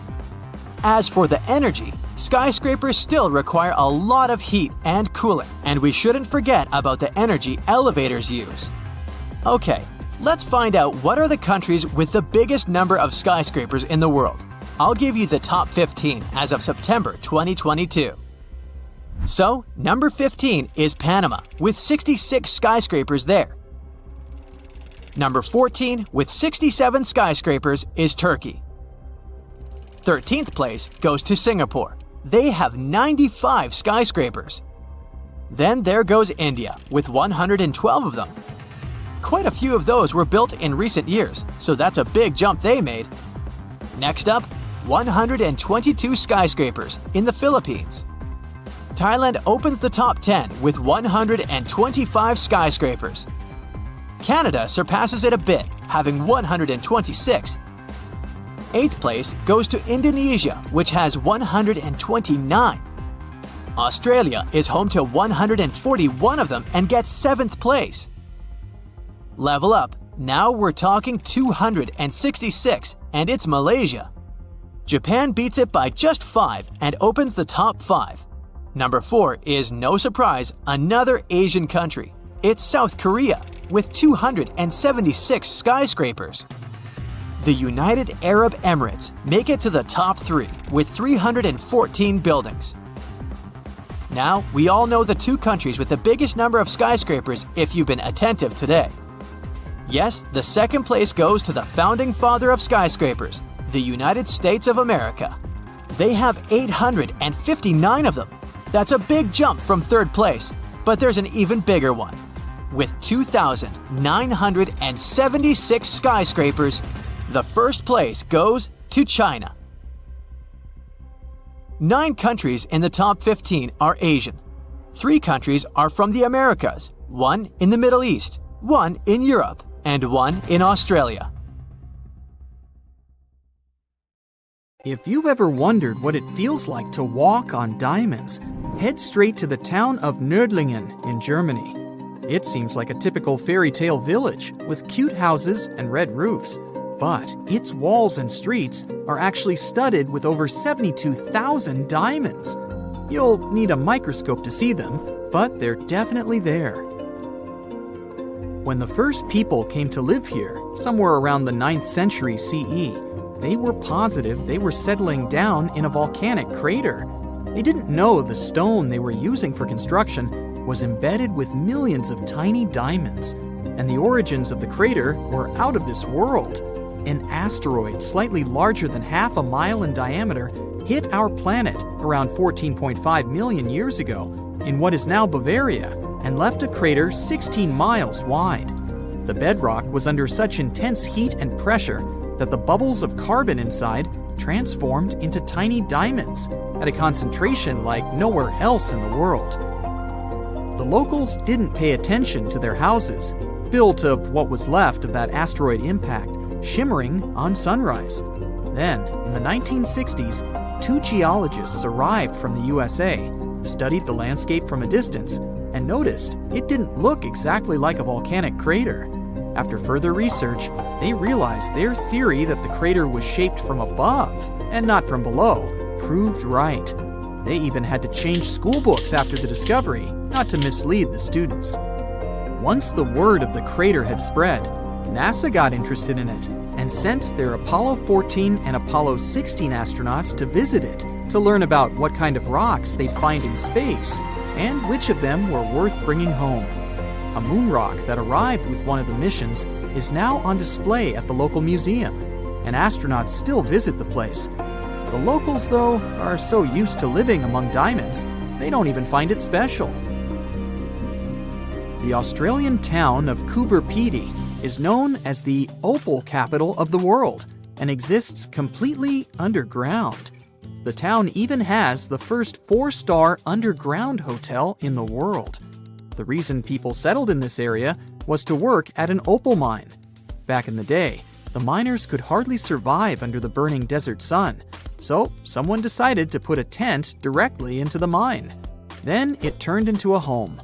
Now, Coober Pedy has around 2,500 residents from different countries, about 30 shops, an opal gallery, museums, a bar, and other buildings, and is a popular tourist attraction. The town of Monowi, Nebraska, in the USA, has a mayor, a clerk, a treasurer, a librarian, a tavern keeper, and a bartender. Yet, the population is officially just 1. Elsie Eiler has been doing all those jobs, paying taxes to herself, and voting herself for mayor since 2004.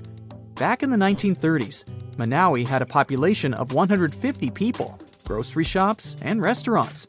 When farming conditions got worse, people started leaving family by family until it went down to 1 person.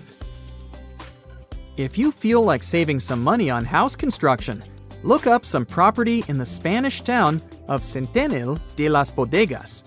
3,000 residents live under and into the sides of the Cadiz Mountains and use them as natural walls and ceilings. The first settlers moved in here back in prehistoric times.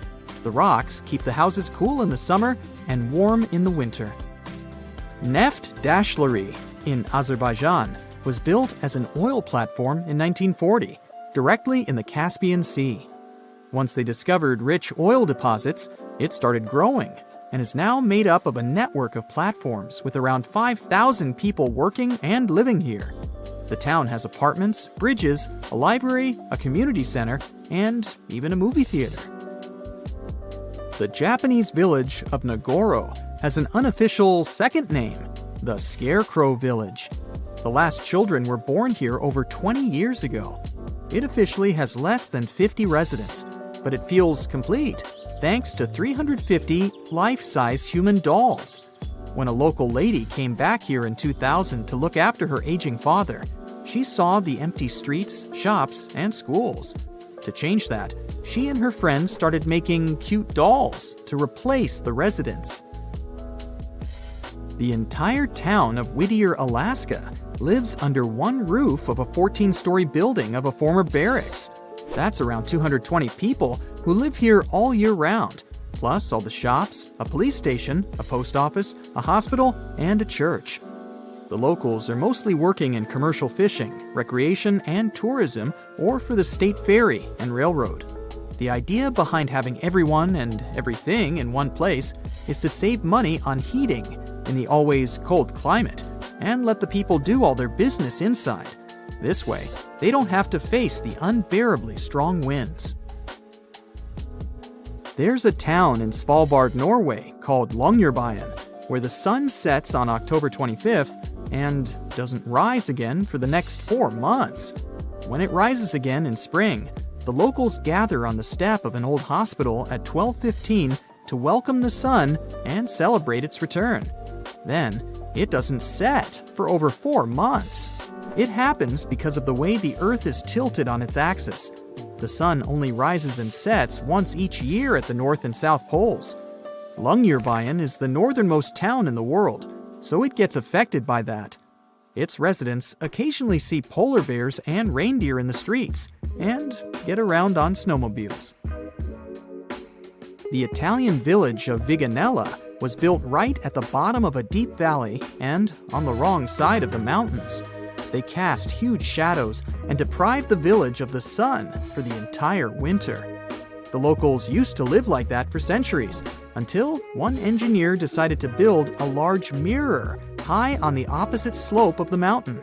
It's operated by a computer and reflects light on the central square of Viganella for at least 6 hours a day during the darkest months. Santa Cruz del Islote in Colombia is one of the world's most crowded islands, with around 600 residents in a 2.5-acre area.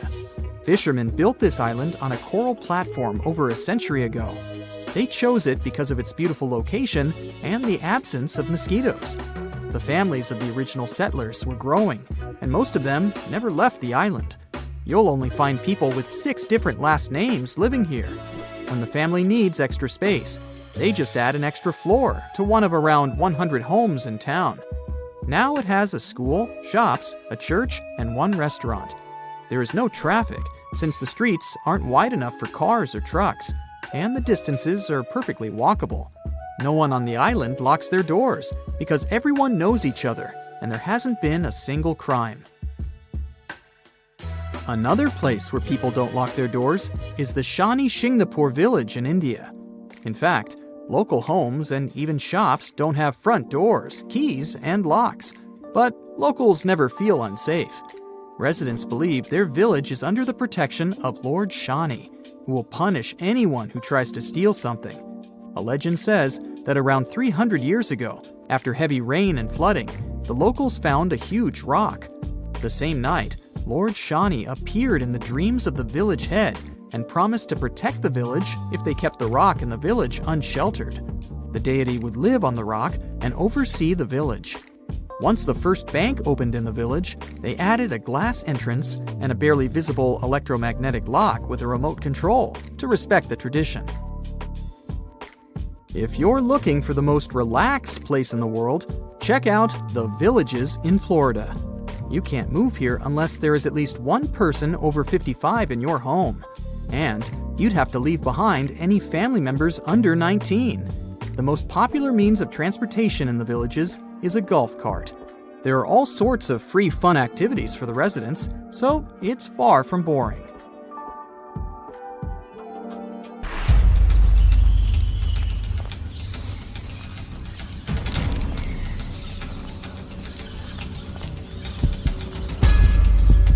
There are bridges in the Indian state of Meghalaya that are created entirely of living tree roots.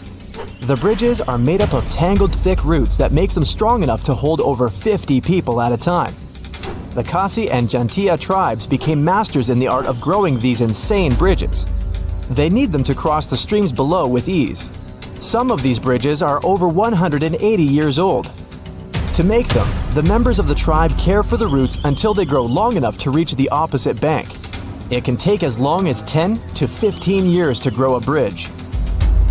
In the process, the roots become tightly entwined with one another. This is how the bridges get so strong. Some of them are over 100 feet long. And once a bridge is fully grown, it can last over 500 years. While some roots decay, new ones are continually growing. That's why the unusual natural constructions last so long. Visitors to America's Death Valley National Park were stumped and a little bit scared when they found these highly unusual rocks. They appeared to be moving across the sand, all by themselves. There are many rocks that leave telltale signs in their wake. Scientists are baffled. Some of these rocks weigh over 650 pounds. And some of them have already traveled as much as almost 1,000 feet. There are many theories explaining this phenomenon, but the most probable one claims that the stones move because of something called an ice shove. In the winter, parts of the valley fill with water and the rocks at the bottom become frozen. And since ice can rise to the top of liquids, just like in your favorite soda, the rocks slightly lift from the floor, and then they scrape the muddy bottom of the lake bed. When the summer comes, the water evaporates and the ice melts. All that's left is the rocks and their mysterious trails. Volcanoes can not only shoot out burning hot lava, they can also fire lightning.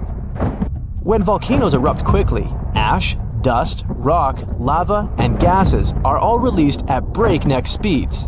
This creates so much friction that it causes static electricity to build up and then shoot out in the form of lightning. Fire tornadoes are also a thing. They form when powerful winds hit an already existing fire and drag it upward into a terrifying column. The US watches at least one of these insane spectacles once a year or so. Some of them can reach heights of over 1,000 feet. One of the coolest and rarest natural phenomenon ever is a moonbow. And yes, it's exactly what you think, a rainbow around the moon. But for this lunar rainbow to appear, the conditions must be super precise. The moon must be low in the sky must be dark. Water droplets must be in the air in the opposite direction of the moon. It'll also help if the moon will be shining bright as a diamond. Moonbows occur when moonlight gets reflected off of water droplets in the air. The light hits the droplet at an angle that alters its direction. There are beaches with glowing water that look as if they come straight out of your favorite sci-fi show. These incredible places can be found all over the world, from the Maldives to Puerto Rico. The mysterious glow is caused by tiny marine algae that live under the water's surface. They give off a bright light whenever waves and currents move them. And beaches start glowing blue, green, or red every time the tiny algae get agitated.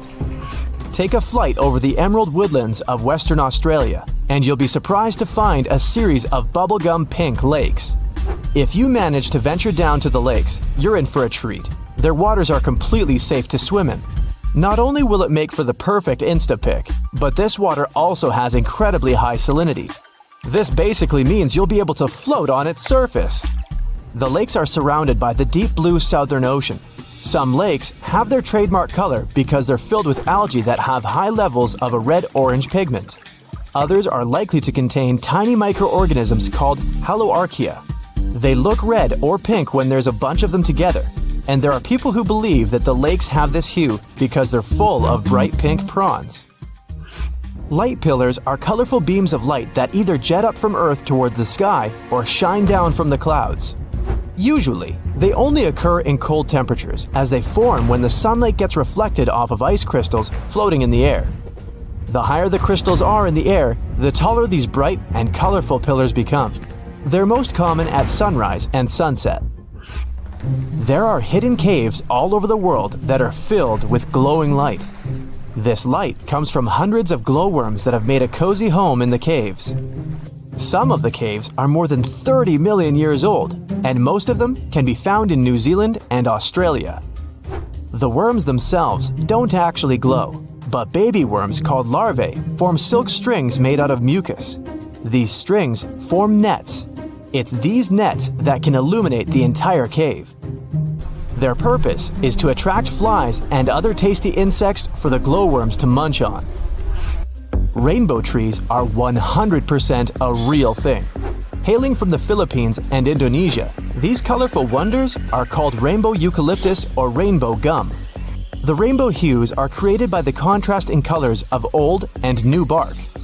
As the thin surface layers of bark peel away, they reveal newer ones with brighter, more eye-catching colors. The brand new bark is green, then it changes to purple, then red, and finally brown. This is because the trees contain a substance called chlorophyll. It makes the bark green. As each strip of bark ages, it loses chlorophyll and slowly changes its color. In a desert, you can find beautiful and unique roses made entirely of crystals. They form when sand particles get trapped and compacted during the rain. The quick switch between wet and dry conditions forms the crystals. The crystals, in turn, form a circular series of flat plates. This makes them look like intricate rose petals. And the whole process of their production is 100% natural. Next time you're taking a dip in the ocean, watch out for water spouts. These are basically water tornadoes. In the US, this crazy weather phenomenon is most common in the Florida Keys and the Gulf of Mexico. They often form during storms but can develop on completely calm waters too. Water spouts appear when two wind gusts blowing from different directions hit each other. The collisions make the air move upward, and it drags the water along with it too. Take a look at this. Looks like a forest, right? After all, there are many individual trees here. Well, it's actually just one giant tree. This is the Pando Aspen Grove in Utah. Underneath all that soil, there's a hidden network of roots connecting all these trees together, all 47,000 of them. Technically, this makes the aspens just one massive tree. No one knows how old the Pando Grove is. Some people say it's at least 80,000 years old. Others argue that it's closer to the age of 1 million years. Hidden in upstate New York, there's a mysterious fire that never goes out. What's even weirder is that the fire is concealed behind a waterfall. The flame is around 8 inches tall and it stays lit thanks to a natural gas seep behind the waterfall. The rocks around the waterfall shelter the flame, meaning it barely ever goes out. Think of animals that climb trees. We've got monkeys, cute little sloths, koalas, and most importantly, goats. Wait, what? Goats in Morocco have taught themselves to climb trees so that they can reach their favorite snack, tasty argan fruit. And farmers love this too. Once eaten by the goats, argan nuts pass through their digestive tract and farmers collect them. These nuts are really useful. When they're roasted, ground, mashed, or cold pressed, they turn into argan oil. It works wonders for hair and can be extremely expensive. No surprise farmers are so happy. 300,000 people and over 80,000 horses. Yep, that's Iceland. The breed they have there is very specific, hardy, long-lived, and because of it, internationally popular. These horses can be found in North America and Europe too, but they can have certain features people from Iceland don't want their breed to have. Because of that, the Icelanders wanted to avoid mixing their horses with other breeds, so they passed a law over 1,000 years ago that said no horse imports. That's right, even if they give you some of their own horses, you can't take them back. No chewing gum in Singapore. Vandals used to stick their chewing gum on door sensors or would find some other way to mess with public transportation, so the country had to spend around $150,000 annually to clean that. It was easier to ban it by law, so no gum can be bought, sold, or blown into bubbles over there. Not a good idea to import them either. Going to Greece? Good. Have a safe trip. And pick the right shoes. Ever since 2009, no high heels are allowed at the Acropolis. Not that Greeks have anything against stilettos, but they simply wanted to protect their ancient ruins from damage those pointy things can cause. That, and the fact that it's not really practical for such terrain anyway. In the Italian city of Milan, it's illegal to frown in public. Or at least it was a couple of centuries ago. Through difficult historical times, Milan had to create a way to stand out, which is why there was a law requiring people to smile and generally be in a good mood in public places. Germany has highways where you can drive over 100 miles per hour. But if you get crazy with speed and run out of gas while still on a highway, you'll pay a nice fine for that. Are you 1 to 2 miles away from the gas station and want to get there on foot? Better not. That's another fine. Germans make it your responsibility for filling your car. And walking along the highway is not that safe, as is leaving your car on the side of the road. A Winnie the Pooh t-shirt. Ah, that brings back some good old memories. Well, memories are sometimes better left at home. Since Winnie doesn't wear pants, Poland decided to ban this character, so you can't have it on your clothes, around schools or playgrounds, no matter what age you are. Just in case you ever wake up and decide it's time to do some hiking in Switzerland without your clothes on. Don't. For some unknown reason, some travelers made this type of hiking a thing in Switzerland a couple of years ago. So Swiss officials kindly ask you to keep your clothes on. Greetings from New Zealand. If you want to spend your Sunday afternoon flying with a rooster in a hot air balloon, you might have to find another country to do it, because here, it's illegal. Sorry. Staying in their neighborhood, in 1966, there was a law that prevented you from flying a kite in Australia in a public space if that bothered other people. Luckily, 1966 was a long time ago, so no one will remember this if you decide to have some flying kite fun in a park. Hopefully. While you're there, you can't tie your goat to your vehicle. Also, no dressing as Batman and Robin. You don't want to prove to law enforcement you're not actual vigilantes, right? In some cities, taxi drivers must have a bale of hay in their trunks at all times. At least, they had to until 1980. This law came from the olden days, when horses were still all the rage. And you can't just fill a horse with fuel now, can you? Moving to the United States now. If you're in Washington, don't even think about going after Bigfoot. They passed a law in 1969 where Bigfoot was proclaimed to be an endangered species. So, they didn't say anything about the Yeti though. In Vermont, there used to be a rule prohibiting clotheslines, as some people voted against unsightliness of others' linen and underwear hanging in everyone's view. That's why they made a new regulation. You can't forbid people to put up clotheslines. One rule against another. Yep, that should work. Shh, can you hear that? Someone's talking behind this door. Oh, I wonder what they're saying. Stop right there! At least if you're in Oklahoma. The law says you can't secretly wander around and, accidentally, overhear someone's conversation and then repeat or publish it later.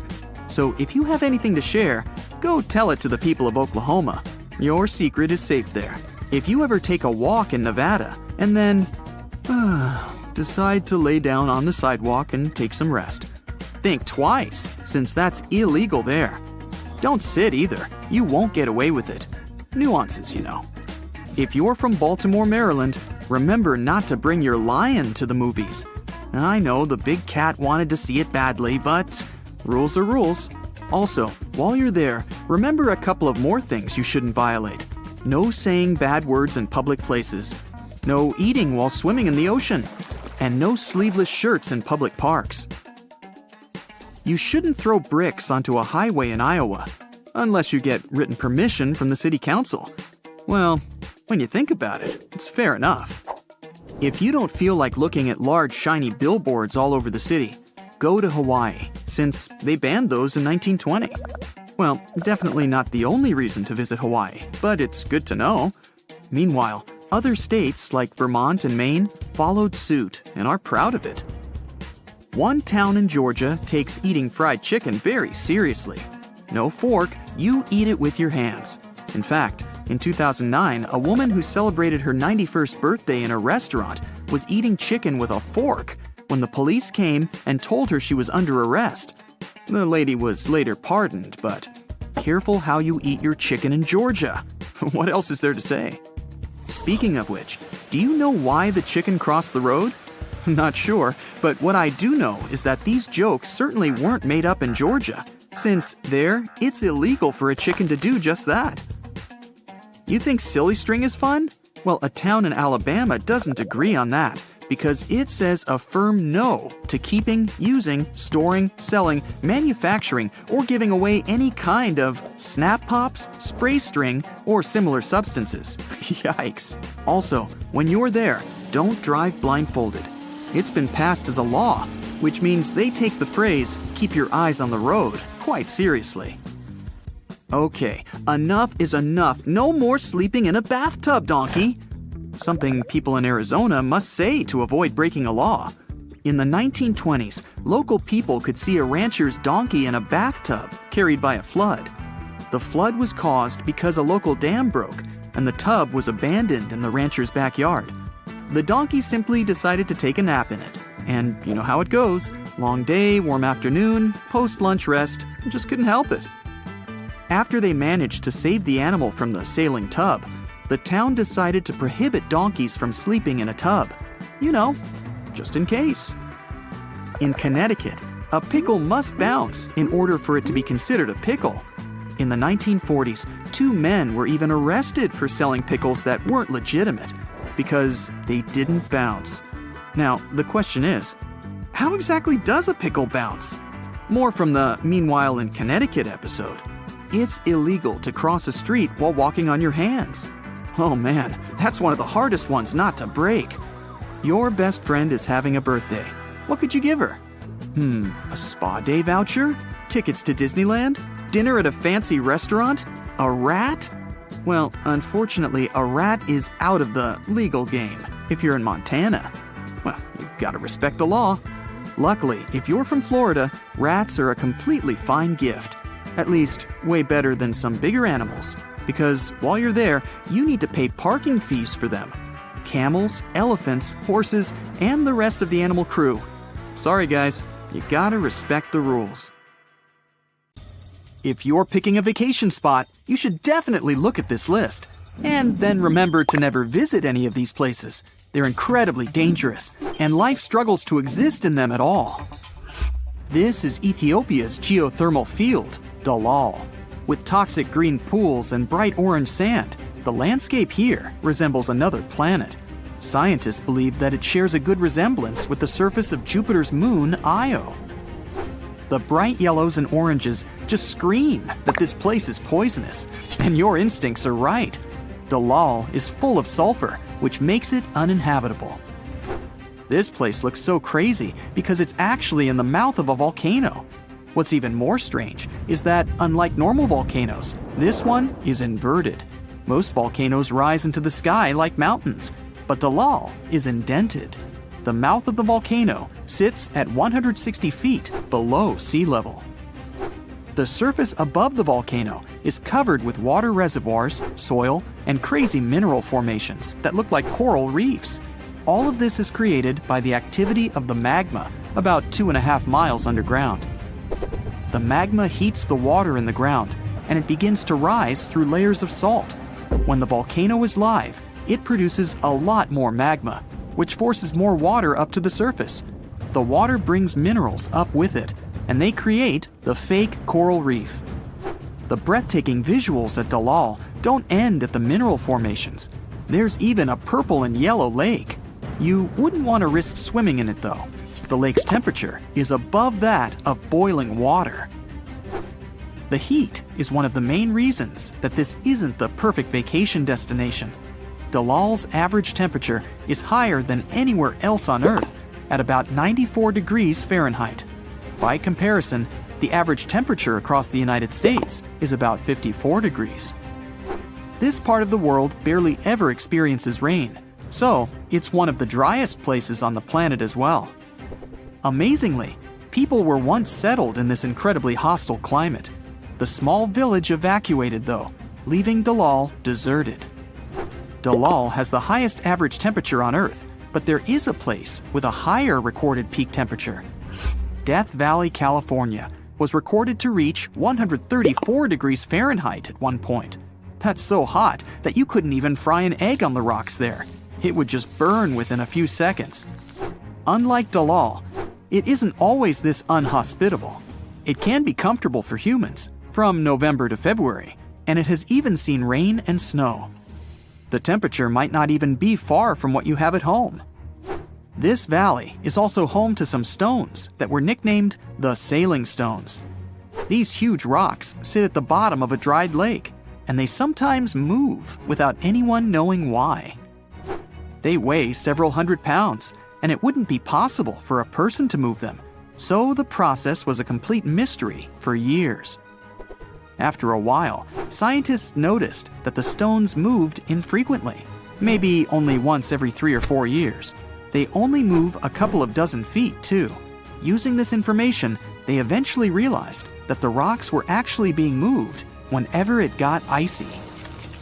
On the coldest nights, at the bottom of the dried-up lake, a thin layer of ice began to form. Then the wind would begin to move the rocks slowly, at a speed of 6 to 16 feet per minute along the bottom of the lake. The stones could only go so small a distance because it was icy so infrequently. We travel from the hottest place on the planet to the coldest, Vostok Station, Antarctica. The lowest temperature ever on Earth was recorded here, at negative 128 degrees Fahrenheit. That's 18 times colder than your refrigerator. It isn't just freezing, though. The station is located at an altitude of 11,500 feet. At this elevation, there's much less oxygen, which can cause dizziness and breathing problems. The people who work here have to experience the polar night. This means that they spend 120 days a year in total darkness. All of these extreme conditions combine to make it one of the most dangerous places on Earth. There is another place called Death Valley in Russia. It isn't dangerous because of high temperatures or dryness. Instead, it gained its reputation because of some scary, mystical events. Some people traveling through the Russian wilderness stumbled upon strange structures that looked a bit like giant, half-buried cauldrons. The travelers used them as shelter from the elements, and some disappeared without a trace. When people returned to the same area, they fell ill. Nobody understood what the cauldrons were or what was happening, so they began to gain a supernatural reputation. The valley has been subject to a number of investigations in which researchers try to solve the mystery of the area. They went on exploratory expeditions and even got a better view of the situation from the air. On one of these expeditions, a pilot discovered a new cauldron. When he landed and found it, though, he found that it was actually just the opening to a small cave. The modern understanding is that all of the cauldrons were really just strange rock formations and entrances to caves. The tired and confused travelers were just bewildered by their unusual appearance. The illnesses and disappearances were likely a result of the dangerous gases released in local geothermal activity.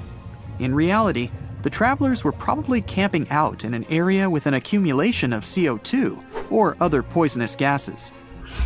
Most of these places have been so dangerous that they make it difficult for even the hardiest bacteria to survive. But some places are so dangerous because of the creatures that live there. Snake Island is thriving and filled with life, but it's just as inhospitable to people as the other places on this list. It sits 21 miles off the coast of Brazil and hosts some of the world's most venomous snakes. Some people claimed that there could be as many as 500,000 snakes in total. That turns out to be an exaggeration, though. In reality, there are likely only about 4,000 venomous snakes. The movement of the Earth trapped them on the island many years ago. Initially, there was a strip of land connecting the island to the mainland, but over time, changing sea levels and land movements cut them off. The snakes and a few other animals were left to live on the island in isolation. It isn't just that you shouldn't visit this island, you're actually banned from setting foot on it, unless you have a special pass for researching the island's wildlife. This measure is in place to protect people from the venomous snakes and to protect the rare species of snake from humanity. The only man-made object on the island is a lighthouse designed to help ships avoid the island. When it was built and automated, humans left the island forever. Other dangerous places have been created by humanity itself. One of the craziest is North Yungas Road in Bolivia. This is a 43-mile stretch of road that winds through the mountains. The narrow trail is cut into the cliff side with a sheer drop on one side. If you looked out your window, you would see a 2,000-foot drop into a seemingly never-ending chasm. It's described as a cycle path, but you can often see huge trucks traveling along this road. This can cause huge problems because the road isn't wide enough for two large vehicles to pass each other. About 300 cars go missing here every year. The constant rockfalls, waterfalls, fog, and rain make this place even more dangerous. Bolivia is home to another dangerous place that you wouldn't want to risk visiting, Madidi National Park. The park is a vast jungle, larger than 20 New York cities. The whole area is filled with dangerous plants, animals, and insects.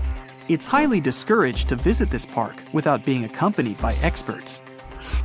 Unlike humans, some living things can survive in incredibly hostile conditions. The gateway to the underworld in Turkmenistan would be completely impossible to visit for any human being. The terrifying crater was made when a gas field collapsed in on itself. This freed all of the dangerous gases, so scientists decided to set it alight to prevent it from poisoning the surrounding area. The fire was lit 50 years ago, and it still burns today. The temperature at the bottom of the crater is extremely high, but some bacteria have found a way to survive, even here. These bacteria are entirely unique to this one small area, and they live entirely engulfed in flames. Similarly, life can also exist at extremely low temperatures. Scientists drilled a borehole 12,000 feet deep into the ice of Antarctica. On these excavated pieces of ice, they found an unknown bacterium. We don't have any idea how it could survive such extreme temperatures. What's more, bacteria can exist even in space. Scientists found bacteria on the outer surface of the International Space Station. It spent 3 years there at extremely low temperatures and intense solar radiation, and still, it survived. So when you're driving, you get a green light everywhere, except Japan. The traffic light is actually blue there. The problem is purely linguistic. Old Japanese had the same word ao for blue and green. Even though modern Japanese has a separate word for green, the linguists objected and the government left the ao color for the traffic light. It's technically green, but it's the bluest shade possible, so we perceive it as blue. If you ever travel across Japan, you'll definitely see norin, fabric hangings that look like curtains before the entrance to restaurants and stores. You can tell if the store is open just looking at the norin. If they're hung at the doors, it means this place is open. If there are no curtains, sorry, the place isn't working, look for another one. The name of the place is usually written across the norin. The dirtier it is, the better. Just kidding. The Japanese say that if this curtain's dirty, it means there are a lot of customers that constantly touch the norin when they enter. Japanese are very punctual, and in this country, everything's on time, no matter if it's people who need to come to a meeting or public transport. The trains are so punctual that if they have a minute's delay, the company will provide you with a special certificate to prove to your boss your lateness wasn't your fault. There are some drawbacks about Japanese trains, though. Some cars in Tokyo Metro are so packed sometimes that Metro staff, aka professional pushers, come to help people squeeze into that train. They literally shove people onto busy trains and help the passengers travel safely. Japanese people seem to be obsessed with glasses. Well, there doesn't seem to be any specific explanation for this one. They just do it for pleasure. Sunglasses, as well as regular glasses, can be an integral part of your look as a cool accessory. Anyway, they're usually a prescription, and most people wear them because of short-sightedness. The public toilet experience may be a challenge for you, but not if you're in Japan. There's always music in the bathrooms. Bidet is quite a regular thing for this country, too. The toilets look high-tech, and they really are. In fact, over 80% of Japanese households have a bidet toilet. Not only are they super sanitary, but they also save water, using only 1 gallon per flush. In regular toilets, it takes about 3 gallons. If you're an introvert and love traveling alone, Japan is a top destination for you. In this country, it's totally okay to eat out enjoying your own company. For introverts who may feel lonely now and again, there are special cafes that feature cuddling services. In some restaurants in Japan, water is free, which is no real surprise. The surprise comes when you're offered some free tea. Waiters usually bring you some traditional tea while you're waiting for your order. Another unusual thing about Japanese restaurants is that you're not supposed to leave tips. People can even take offense if you do so. Good service is considered to be a standard, and it's already included in your order. So, hey, enjoy your meal. Talking about Japanese food, and I'm getting hungry, chopsticks are probably the first thing that comes to your mind. Still, a real Japanese dining experience has more ways of eating. You're not going to look impolite if you literally drink your miso soup right from the bowl. If the bowl is somewhat bigger than the one for miso, and the broth has noodles and other ingredients, don't be afraid to slurp this ramen away. Japanese are cool with slurping. There's one food hack for a Japanese meal. If you struggle a lot with chopsticks, especially eating rice, bring the bowl closer to your mouth. If the plate is pretty large, it's not recommended to pick it up. If you still struggle, it's okay to ask for a spoon unless the place you're dining in is traditional and expensive. Eating fruit in Japan can be quite expensive. Some fruit are exported from far away, which explains the price. Local farmers do their best to grow perfect, impeccable fruit. That's why peaches can cost up to 3,000 yen, which is about $300. Hey, how about a $21 apple? Yeah, rather pricey, but it's washed with honey and hand-picked to make sure there are no blemishes. Plus, these are one of the world's largest varieties of apples, some of them weighing up to 2 pounds.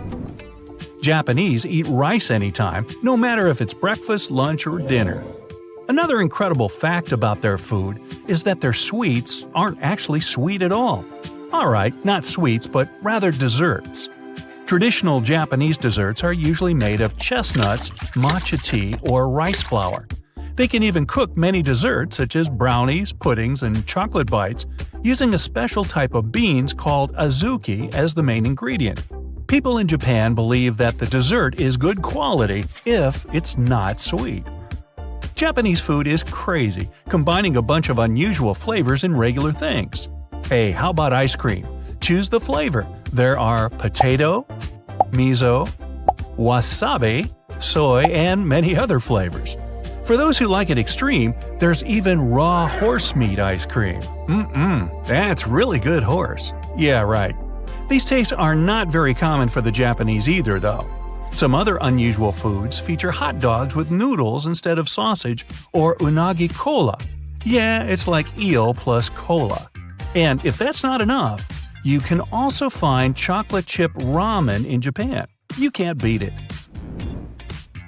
Japanese always take their shoes off when they enter the house. They even have multiple slippers. For example, toilet slippers.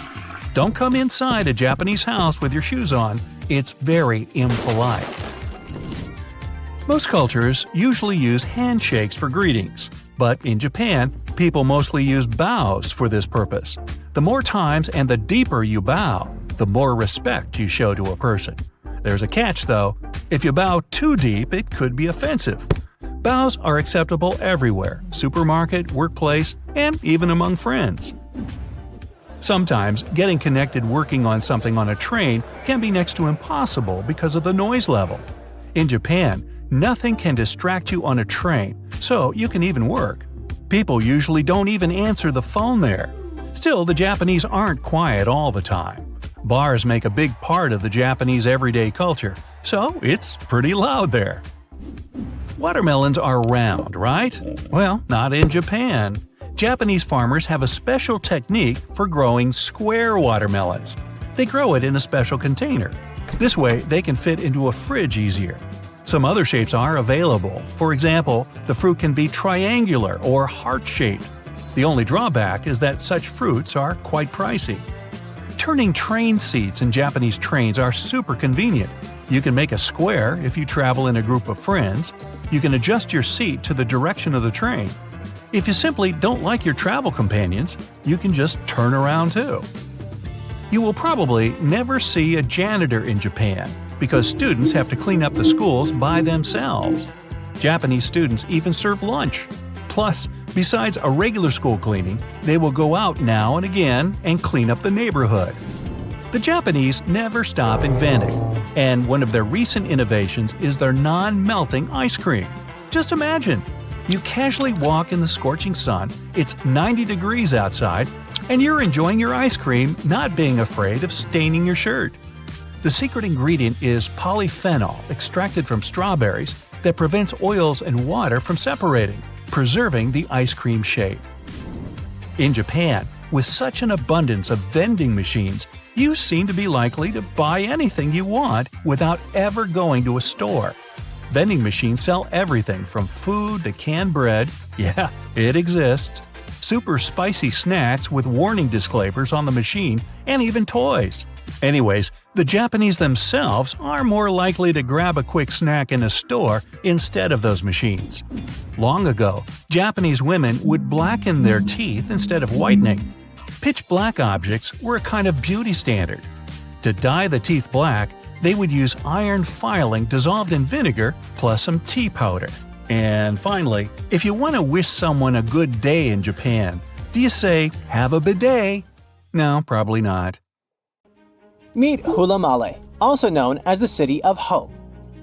This nickname makes total sense since this artificial island is part of the Maldives' big plan to avoid being completely submerged in the near future. Hulamale was created by placing sand from the seafloor onto a submerged coral platform, and it worked. This city sits about 6 feet above sea level, which means it's twice as high as the Maldives' capital, Male. While more and more people are moving there to live, the island was also designed to serve as a temporary evacuation site during dangerous storms and typhoons. Seychelles is another gem in the Indian Ocean that's at risk of disappearing. Unfortunately, coastal flooding is becoming a common issue there, especially during spring tides and heavy rainfall. The problem is that their main island, Mahé, hosts about 90% of the country's population. Along the coast, it's only about 6 feet above sea level. Fiji is the third tropical paradise on our list, and it's also a top pick for travelers.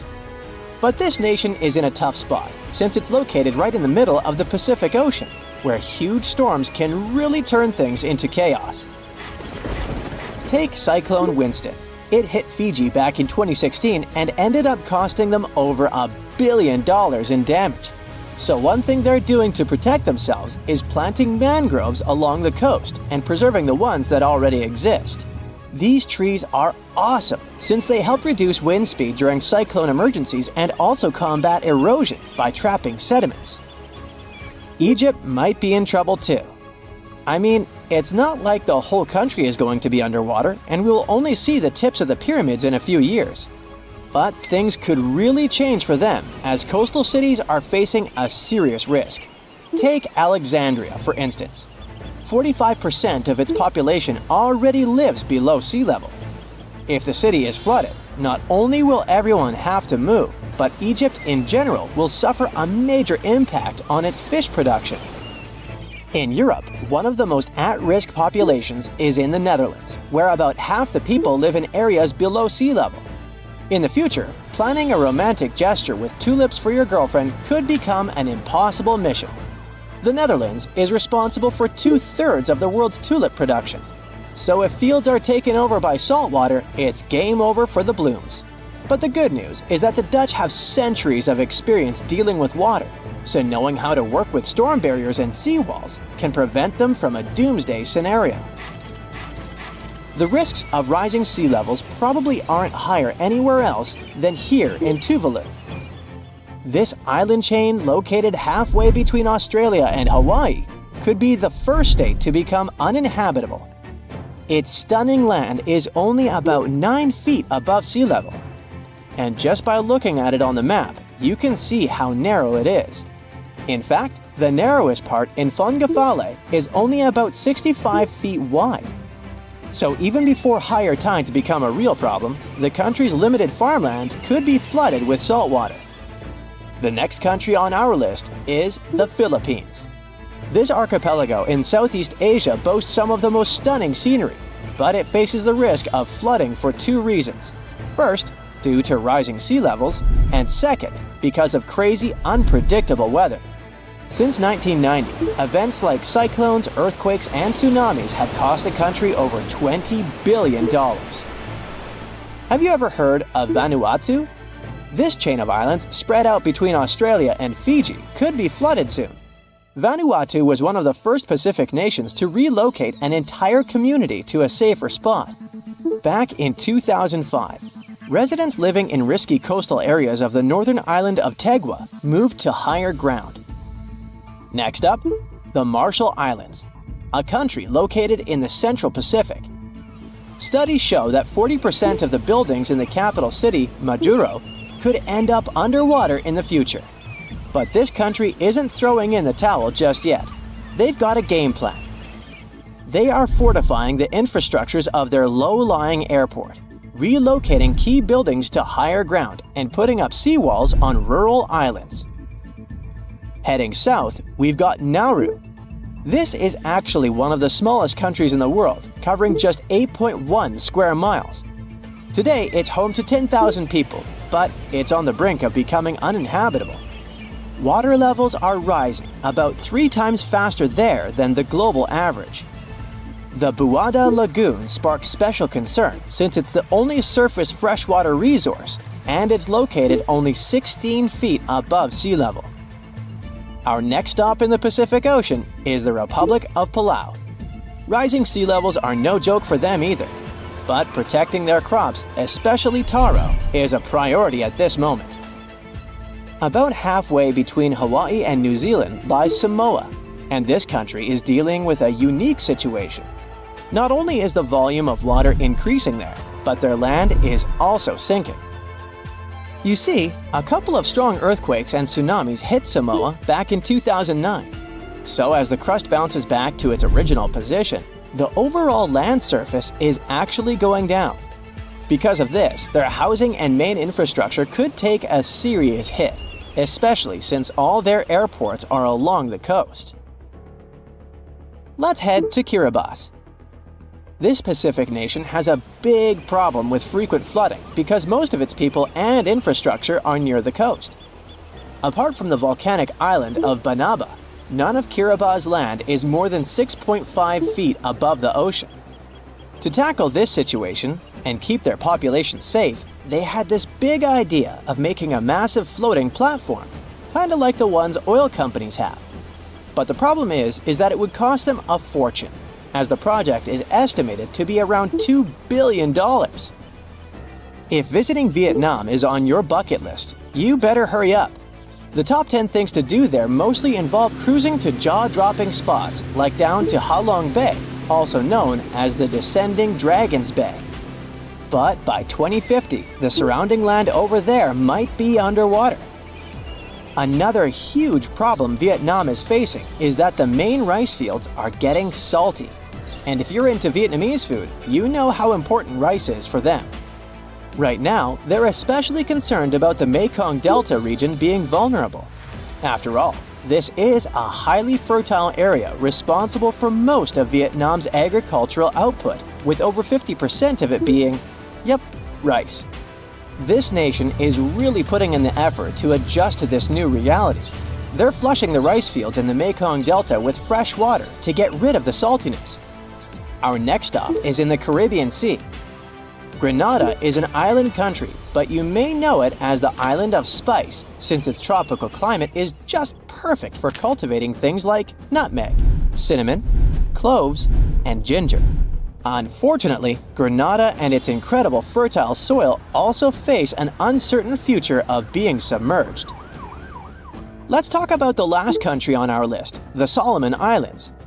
5 islands in this archipelago have already vanished beneath the waves, and 6 others are submerged by 20%. They include the Nusa Evili Island, which was once a hotspot to go to for a picnic in the early 2000s. Even though the situation is complicated, it's important to note that more than 300 of the islands there are inhabited. One thing about the Solomon Islands is that it seems like they're always in some kind of recovery mode, since the country often gets hit by tropical cyclones and flash floods. Their population is already working hard to save their homes from the rising seas by building stone walls along the coast, planting mangroves and constructing houses in higher areas. Right now, as I speak from the United States, it is the year 2022.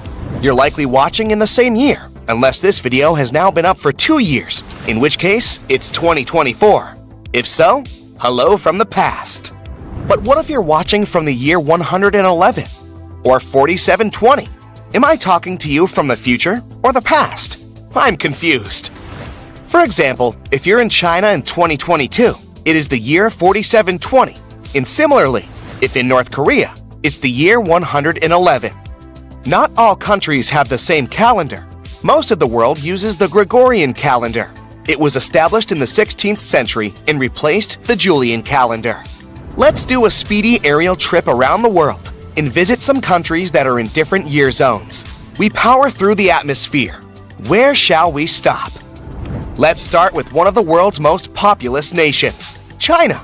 Okay, hang back a bit so we can see the surrounding countries too, as some use the Chinese calendar as well. Countries such as Mongolia, South Korea, and Vietnam. According to the Chinese lunar year calendar, the current year, as of February 2022, is actually the year 4720, thousands of years into the future. But not really. The chronology starts from the date Emperor Wang Di started his reign in 2637 BCE. The calendar is cyclic and is based on the astronomical cycles of Jupiter.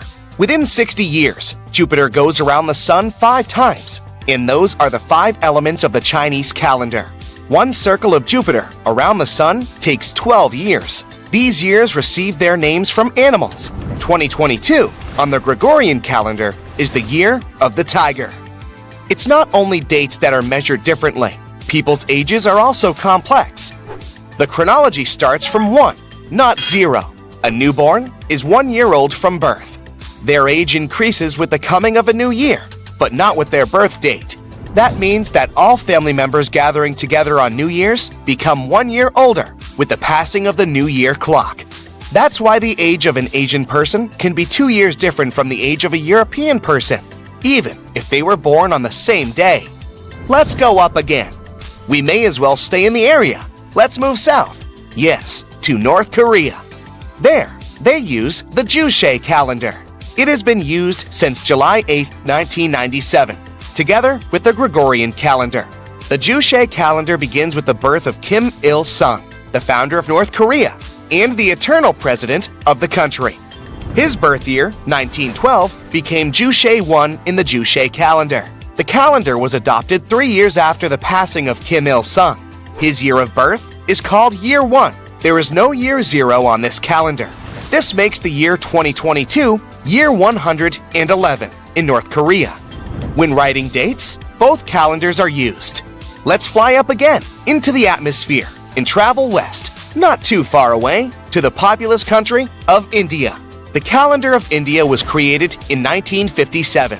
It's based on the Saka era, the ancient system of chronology that is widely used in India and Cambodia. It's also used in Java and Bali. There are also other calendars in India used by different nations and tribes. Some start the chronology from Krishna's date of passing, 3102 BCE. Others date it from 1957, specifically March 22, 1957, or Chaitra 1, 1879 in the Saka era. Its year 0 corresponds to the year 78 in the Julian calendar. In 1957, India decided to bring all of the calendars in use into one to create a type of uniformity for the country. There were 30 different calendars to consider. The Gregorian calendar is the most widely used. Time to leave India and head west again and across to Saudi Arabia.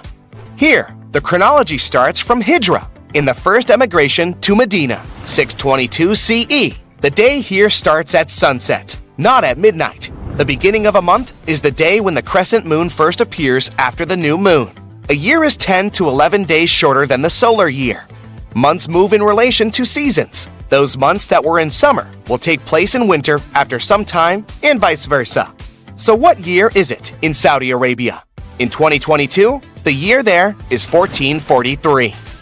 Let's go across again and narrow in on Iran. Here, things work a little differently, as they do in Afghanistan too. They use the solar Hijri calendar. It is also known as the Persian or Iranian calendar. It's considered one of the most accurate calendars in the world. Unlike the Gregorian calendar, which follows a set of certain rules to stay in sync with the solar year, the solar Hijri calendar is based on astronomical observations. The year begins at midnight, closest to the vernal equinox in Iran. It's when the daytime and nighttime are equal in length. The first day of the new year is called Nowruz. Let's leave Iran now and head over to Israel, a tiny country in comparison. Here, they have their own calendar, but like many other places, they use it along with the Gregorian one. The start of a new day begins precisely when the sun goes below the horizon, meaning at sunset. This explains why their holiday begins the evening before the first actual day of it. The year count began on October 7, 3761 BCE. This puts the time currently in the 6th millennium, specifically year 5782. The practice was implemented in the 12th century when a philosopher, Maimonides, established the time frame as the date of creation. Whipping over to Japan now, where there are also two existing calendars, the more traditional one based on the years of the Japanese emperor's reigns. Every emperor gives his period a name, the motto of his reign. From the year 1989, there had been an era of peace and tranquility. The throne belonged to Emperor Akihito. The present era, Reiwa, formally began on May 1, 2019, when Emperor Akihito's elder son, Naruhito, ascended the throne as the 126th Emperor of Japan. Officially, 2022 corresponds to Reiwa 4. Popping across to Thailand now.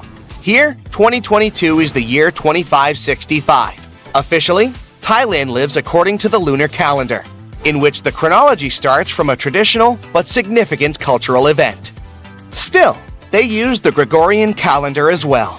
Exceptions are often made for visitors from other countries, and the dates on goods and documents are written according to this calendar. This particular calendar is also used in Sri Lanka, Cambodia, Laos, and Myanmar. Heading across to Africa, and specifically Ethiopia, where their calendar is 8 years behind the Gregorian one. It also has 13 months in a year. 12 months have 30 days, and the last one is very short, just 5 or 6 days depending on whether it is a leap year or not. Also, their day doesn't begin at midnight, but at sunrise. The Ethiopian calendar is based on the ancient calendar of Alexandria, which means they're in the year 2014 during 2022. Let's take a closer look at the Gregorian calendar, as it's the most widely used. It was based closely on the Julian calendar, which was created in 46 BC by Julius Caesar. The previous Roman calendar was very complicated, based on various lunar phases. The Julian calendar was designed with Greek mathematicians and astronomers. It comprised a normal year of 365 days and a leap year, with one extra day every 4th year. This makes it 1/100th of a day longer than the actual solar year. Thus, for any day from 1901 to 2099, the Julian date is 13 days behind the Gregorian one. In other words, whatever day it is when you're watching this video, subtract 13 days and that's the Julian date. The official switch to the Gregorian calendar took place in October 1582 by Pope Gregory XIII, hence the name Gregorian. But even this calendar might be a bit off, according to modern research. Scientists say that the events the Gregorian calendar starts its year count with may have happened 4 years earlier. So maybe I'm really speaking to you now from year 2018, not 2022. Have a headache yet? So, wherever you are in the world, if you happen to be talking to an online friend, be careful what you really mean when you say, "Let's catch up next year." You could be waiting for a very long time. From tiny islands to giant cities fanning out for dozens of miles, you're going to learn about the most densely populated places on Earth. It'll make you question the limits of the impossible. To what lengths are people ready to go in their search of a better life, or simply trying to survive? The list of such places includes both Hong Kong and the Maldives, the Egyptian city of Tanta, and a tiny island in Lake Victoria in Africa. Let's find out more about how people manage to live there. Hong Kong has an official population of 7.5 million people, and this number is expected to reach 8.5 million by 2041. The density of the city's population is more than 18,000 people per square mile. Despite a rather low birth rate, the population of Hong Kong is on the rise. This paradox has an explanation. A lot of people immigrate to Hong Kong all the time because of all the opportunities this city offers, like various jobs. The city has an incredibly high price of land. It's one of the main reasons for its high-density development. People with low and even middle incomes can only afford to live in high-rise buildings, and Hong Kong has more than 9,000 of those. Plus, there are more than 300 buildings that are over 490 feet in height. It's more than New York, Shanghai, and Dubai can boast. Hong Kong's incredible growth as one of the tallest cities in the world has a lot to do with its incredible urban planning. At the same time, housing is unbelievably expensive in this region. Median home costs are 18 times the median annual income. That's the reason why less fortunate residents live in the so-called coffin houses, where apartments are tinier than a standard parking space in the USA. Take Quarry Bay, for example, a densely packed neighborhood in eastern Hong Kong, and its monster building. It's actually not one building, but a group of 5 connected constructions. There are more than 2,200 units in these 5 blocks, and rumor has it that it houses around 10,000 people. Despite such cramped living conditions most Hong Kong's inhabitants have to deal with, the city is home to several dozen billionaires. Look, this is half a football field. And that's what 1/3 of Bill Gates' home looks like. Another example for you. 2/5 of the White House. These are not random numbers. That's the territory of Migingo Island, located in Lake Victoria between Kenya and Uganda. Over 100 people live on this tiny piece of land. Don't you think that those metal-tiled roofs make the island look like a huge turtle floating on the water? Unfortunately, because of the island's small size, there's barely any vegetation there.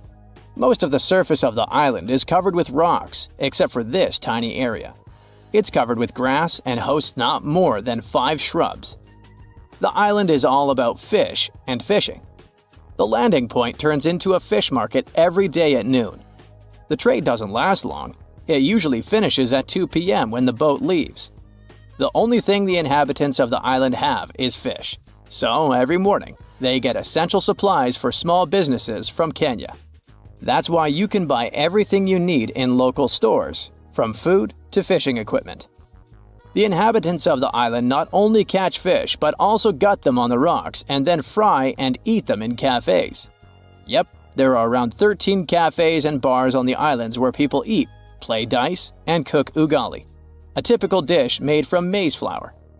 Back to giant cities and busy streets. Welcome to Shenzhen, the most densely populated city in China. This city hosts around 17.5 million people. With so many inhabitants, the city faces loads of challenges. For example, overcrowded schools and beaches. Speaking of the latter, some areas even implement a booking system to manage beach crowds. The most astonishing thing about this megapolis is that it's grown to its current size within a mere 40 years or so. It used to be a fishing village, but then, thanks to the support of the authorities and the city's close proximity to Hong Kong, it turned into a bustling financial and economic center. These days, it has the status of one of the busiest container ports in the world, along with Shanghai and Singapore. Shenzhen also has had the fastest growth in millionaires over the last 10 years, 140%. Such an increase is far greater than in the first-tier cities in China, including Beijing and Shanghai. Islet Abrui is a Caribbean island that forms part of Haiti, and it's one of the most densely populated islands in the world. Around 500 people living there share an area of a mere 0.4 hectares. You might think this is just another fishing village, but Islet Abrui is more like a factory. Once you set foot on this island, you'll instantly see a maze of alleyways. Follow them, walking past crooked thatch and tarp-covered huts, and you'll eventually find yourself in the center of town. The main landmarks are 2 concrete buildings, and one of them is a store. In the middle, you'll see a modest town square equipped with 2 solar streetlights. One is old and is no longer in use, and the other is shiny and new. On the island, men outnumber women and kids. Many people are out of town fishing during the day. The horizon surrounding the island is dotted with sails and pirogues. The rest remain on the island doing other jobs, like repairing boats, mending nets and traps, and preparing tons of fish for shipment to Haiti and other places. As for kids, they spend their days swimming. Our last destination is the Egyptian city of Tanta, which is also one of the most densely populated places in the world. It has about 70,000 people per square mile. Just for comparison, there are slightly under 30,000 people per square mile in New York. The city is located between Cairo and Alexandria. It has huge cotton plantations, and in 1856 it became a stop on the railway network, mostly for exporting the cotton growing in the area to Europe. And even though the area around Tanta was mostly fields, the settlement turned into a large, crowded city. In late October, the city becomes the center of celebration of the cotton harvest. 3 million people come from around the Delta and other parts of the Arab world for the colorful 8-day celebration. Tanta is famous for its sweet candy. It's made of gelatin, coconut, sesame, peanuts, and chickpeas. Loads of these sweets are sold during festivals when many Egyptians visit the city. No wonder they've been considered a delicacy since the 1800s. Tanta also has a lot of cotton processing factories, as well as textile industries. Plus, it's a university town. Tanta University was established in 1972. Male, the capital of the Maldives, has a population of more than 200,000 people. It means 49,000 people per square mile. 80% of the land sits around 4 feet above sea level, which means that if part of the islands go underwater, people will have to relocate. An artificial island that was created to manage waste is getting overburdened. In 1997, Hula Male, another artificial island, was built to alleviate dramatic population pressure. These days, it's already as developed as Male. The Maldives consists of more than 1,000 islands stretching along a 500-mile axis. All of them are coral islands. They grew around the rims of prehistoric undersea volcanoes. Only 188 islands are inhabited, but most of them have fewer than 1,000 residents. More and more Maldivians are giving up on island life and moving to the capital city. But Male is already pressed hard against the limits of human habitation. If even more people move there, its physical structure would need to be completely reworked. The authorities are already surrounding Male with sea bridges and artificial islands packed with houses. Let me continue my world tour, and now we're heading straight to Europe. Let's start our journey in Greece, a place with thousands of years of history. Even in modern days, there are still ancient ruins there that are being carefully preserved, and it's an interesting ride. The airport of Athens has a built-in museum with ancient artifacts. And here's how ancient and modern coexist there. Here's the view of the Acropolis from the street. A Spartan roaming the streets of Greece. A Redditor shared a photo of a modern building built right over the ancient ruins. The visitors can see the ruins through the glass. Greece is also very well known for its cats roaming the streets everywhere. This Redditor spotted a cat guarding the National Bank of Greece. These days, everyone is trying to reduce the usage of plastic. Some use paper straws and some go with glass straws. But this cafe in Greece offered to use macaroni as straws. I'm not sure if it's stupid or genius. Another user went to a restaurant in North Macedonia and got baffled when they served slices of pizza on waffles. Double win, a snack, and no waste. In Romania, vending machines seem to be a thing. This one, for example, is a machine with ham. And here's a better one, a vending machine selling cartons of eggs. Scrambled eggs, probably. Europe is a place where old neighbors are modern, and this combination is mesmerizing. I'll show you. This Redditor shared a photo of a modern basketball court squeezed between 700-year-old walls in Croatia. And here's a photo from inside a grocery store. Look at these old columns. Modern problems require modern solutions. These traffic lights light up the ground so that people who store their phones could notice when the light changes. Italy is a work of art with thousands of years of history. I have quite a bunch of stuff for you from there. Some ruins date back thousands of years, and a lot of that gets preserved. A Redditor shared a photo of a lobby of a hotel that has a glass floor so that the ruins were visible. And these are the railing in an Airbnb. Even street signs are a work of art in Italy. Look at this one. Another Redditor shared even more designs. This Redditor showed a photo of a supermarket that is located in an old theater in Venice. Another user added one more photo of that supermarket. Since we're talking about supermarkets, apparently, pets are allowed there. There are even special carts to carry them. Cities are centuries old, and there are quite a few narrow streets, so post vehicles have to adjust to fit them. Here's one of them.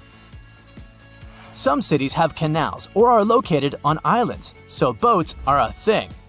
This is a UPS boat at Murano Island. Europe is packed with countries. The city of Basel in Switzerland is located right on the border with France and Germany, so the airport has 3 exits. You can walk out of it to France, Germany, or Switzerland. Let's walk out in Germany. Look, there's a traffic light with a girl walking a camel. The reasons are a mystery to me because camels aren't really a German thing, but it's cute. Here's another unique streetlight featuring Karl Marx, a famous German philosopher. Back to baffling vending machines. In Germany, you can find vending machines with sausages. Hamburg is Germany's major port city. There's a river that connects it to the North Sea. No wonder there's a drive-through McDonald's for a boat. Look at this design of mineral water that is being sold in the Swiss Alps. A Redditor brought a souvenir from France. These are baguette-shaped pens. Look at this narrow house in Spain. I wonder what it looks like inside, but unfortunately, the Redditor only shared the exterior. In Portugal, cell phone towers are disguised as trees. And this is a bus that can ride the roads and then turn into a boat. A Redditor spotted doors in London that have doorknobs in the center.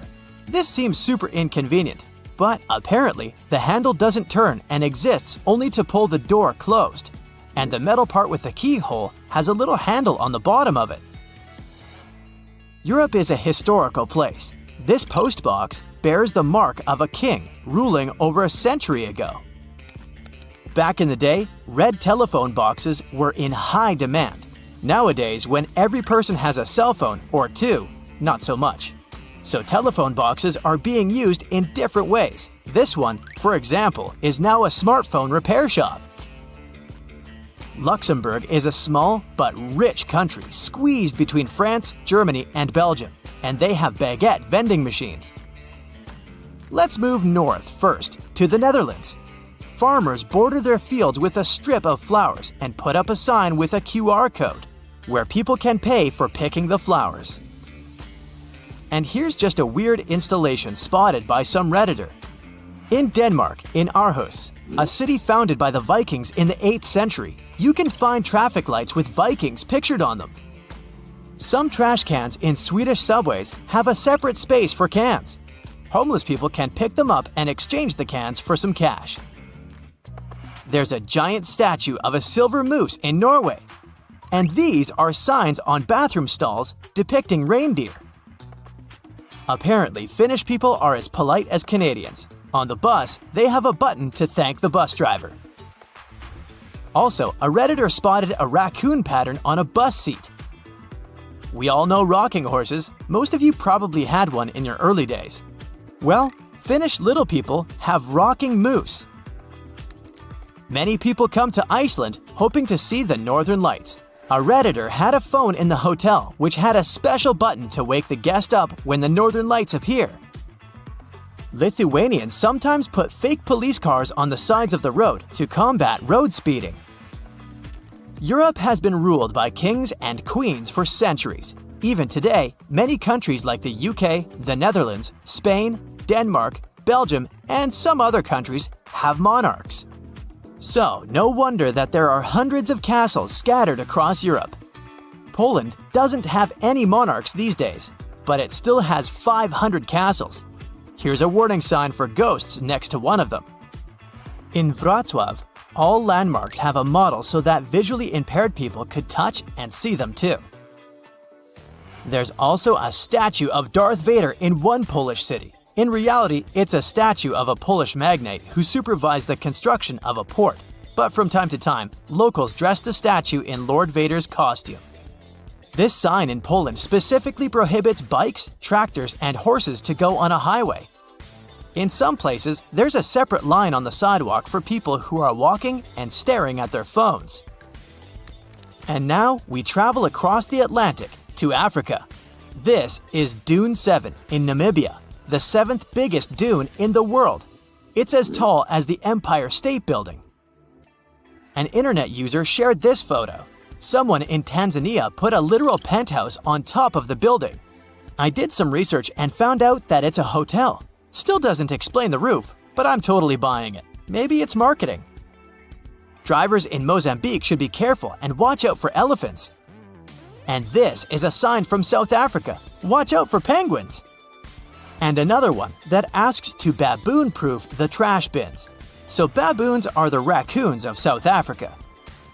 Trees growing through the roads aren't surprising anymore, but this is a palm tree in Morocco growing through multiple balconies. A Redditor shared a photo of a runaway horse in Israel returning to the backyard in an urban area. Urban horse encounters are relatively common in the country. A hotel in Turkey served a whole honeycomb for breakfast to this Redditor. It was April 10th, 1912. Richard had just departed from Southampton, England, aboard the most famous ship of the time, dubbed the Unsinkable. Since he had just witnessed a near collision with the SS City of New York, he decided to write to his wife and report the unfortunate and frightening event. "My dearest Sal," he wrote, "we got away yesterday after a lot of trouble." Little did he know that a mere 4 days later, both his pen and the ship he was on would be lost forever at the bottom of the North Atlantic Ocean. Was this some sort of bad omen? Did Richard actually foresee what was about to happen to the ship he was on? In case you haven't figured it out by now, Mr. Richard Geddes was aboard the Titanic on the day that he wrote the letter to his wife. On April 14th, 1912, the ship seemed to have been lost forever. Along with it, so many secrets and treasures have settled at the bottom of the ocean. It took until 1985 for the Titanic's wreck to be finally rediscovered using state-of-the-art sonar technology. Ever since then, they've managed to recover thousands of items from the Titanic, and many of them went on display or auction. Things like jewelry, a life jacket, a menu from the ship's restaurant, or even a sample square of carpet from the first-class stateroom have all captivated the public's attention, just like the many stories of the people on board. Scientists have even tried to come up with strategies to get the Titanic back up altogether to properly study it and stop it from getting more and more damaged at the bottom of the ocean. Some have suggested filling the wreck with ping pong balls to make it float, while others even considered injecting it with 180,000 tons of Vaseline. Another idea was to use 450,000 tons of liquid nitrogen to trap it in an iceberg that would float to the surface. But they eventually had to let go of all these potential strategies since the Titanic is way too fragile to ever be recovered. The Titanic may be one of the most interesting ships lying at the bottom of the ocean, at least in popular culture, but deep-sea divers have a lot of other stories to share. Planes also sometimes find their way to the bottom of the ocean. Deep-sea divers in Oahu, Hawaii came across the wreckage of an F-4U Corsair plane. It seems to have crashed into the ocean in 1946, as it didn't have sufficient fuel. If you can dive deep enough, you might even stumble upon statues and lost artifacts, like those found in the world's only underwater archaeological park off the coast of Naples, Italy. It features the ruins of the ancient Roman city of Baia. The underwater statues found here are breathtaking, to say the least. In an ironic twist of events, some of the equipment we intended to use to get us to the moon was lost at the bottom of the sea for a very long time. But how did that happen? Beginning from the late 1960s and ending in the early 70s, many Apollo rockets were launched to orbit the Earth and the Moon. When reaching altitudes of about 38 miles, the first portion of the spacecraft, including the engines, needed to separate. People thought these components got destroyed or lost forever. But were they really? In 2012, a team of specialists discovered a bunch of rocket engines 14,000 feet off the coast of Florida. They have since gone through a 2-year renovation plan and are now on display at Seattle's Museum of Flight. Can you imagine stumbling upon a whole city underwater? Back in 2001, a lost city was discovered in the Gulf of Cambay, off the coast of India. Some archaeologists believe it to be the oldest city in history. By comparison, it's almost the size of Manhattan and features massive walls and even plazas. They stumbled upon pieces of sculpture, artwork, and even what looked like ancient wooden furniture, believed to date back up to 9,500 years ago and 5,000 years older than any city previously discovered. Okay, how about an underwater river? I can't even imagine what that would look like, but some deep divers claim to have seen it south of Tulum, Mexico. Is that even possible? Well, not really, since the Cenote Angelita Cave is not a true river, but a very special type of optical illusion. It's formed by a halocline, meaning a cloud of hydrogen sulfide at the bottom of this underwater cave. Turns out you can actually swim right through this cloud, which makes you feel like you're swimming through a flowing body of water. Not all things discovered underwater are inanimate objects. Some of them are actually quite scary sea creatures. A jellyfish might not be on your list of things to look out for if you can avoid the stings. But this giant one, also known as a lion's mane jellyfish, is the largest known species of its kind. In all fairness, you'll only uncover it if you happen to dive into the waters of the Arctic, Northern Atlantic, and Northern Pacific Oceans. You surely won't miss it, since it stretches across 120 feet from the top to the bottom of its tentacles. When it comes to deep-sea diving, a lot of people are looking to discover some lost treasure. One diver was lucky enough to have hit the literal jackpot when he came upon nearly $1 million worth of treasure on the bottom of the seabed. That was back in 2015, when this lucky diver was swimming just off the coast of Florida. What did he find, you might ask? Well, about 51 gold coins, 40 feet of gold chain, and a rare single coin that was tailored for the King of Spain, Philip V. Speaking of people looking for lost treasures, divers also sometimes found pirate ships. They discovered one of these pirate shipwrecks in 2015 off the coast of Colombia. It dates back to the 18th century. The value of this forgotten ship was estimated to be between $4 billion and $17 billion, as it contained treasures, precious stones, gold, and countless other really valuable items. By comparison, a whole island in the Bahamas is up for grabs at $75 million. A computer is the last thing you'd ever expect to discover underwater, right? And this was no regular computer, but an ancient one. And yet, someone stumbled upon it between 1900 and 1901 on the spot of a shipwreck located off one Greek island. Researchers believe this weird stone contraption to be the earliest form of a computer. It was designed to serve many purposes, such as predicting astronomical positions and eclipses on the calendar. Since humanity lost most of the technology used back then, it was wonderful to rediscover it so many years later. It let us piece together many of the ancient Greeks' accomplishments.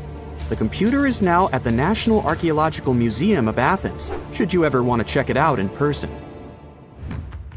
This has to be one of the most mysterious places on Earth. It's called the Mariana Trench, and it's the deepest part of the Earth's oceans. We really don't know how deep it is, since it's so difficult to measure. But it's somewhere around 7 miles deep, and 5 times longer than the Grand Canyon. They first studied this massive underwater hole back in 1875 using a weighted rope. Back in 2012, a Canadian film director named James Cameron reached the bottom of the trench in the submersible vessel Deep Sea Challenger. Some of the most bizarre creatures on the planet call this place their home.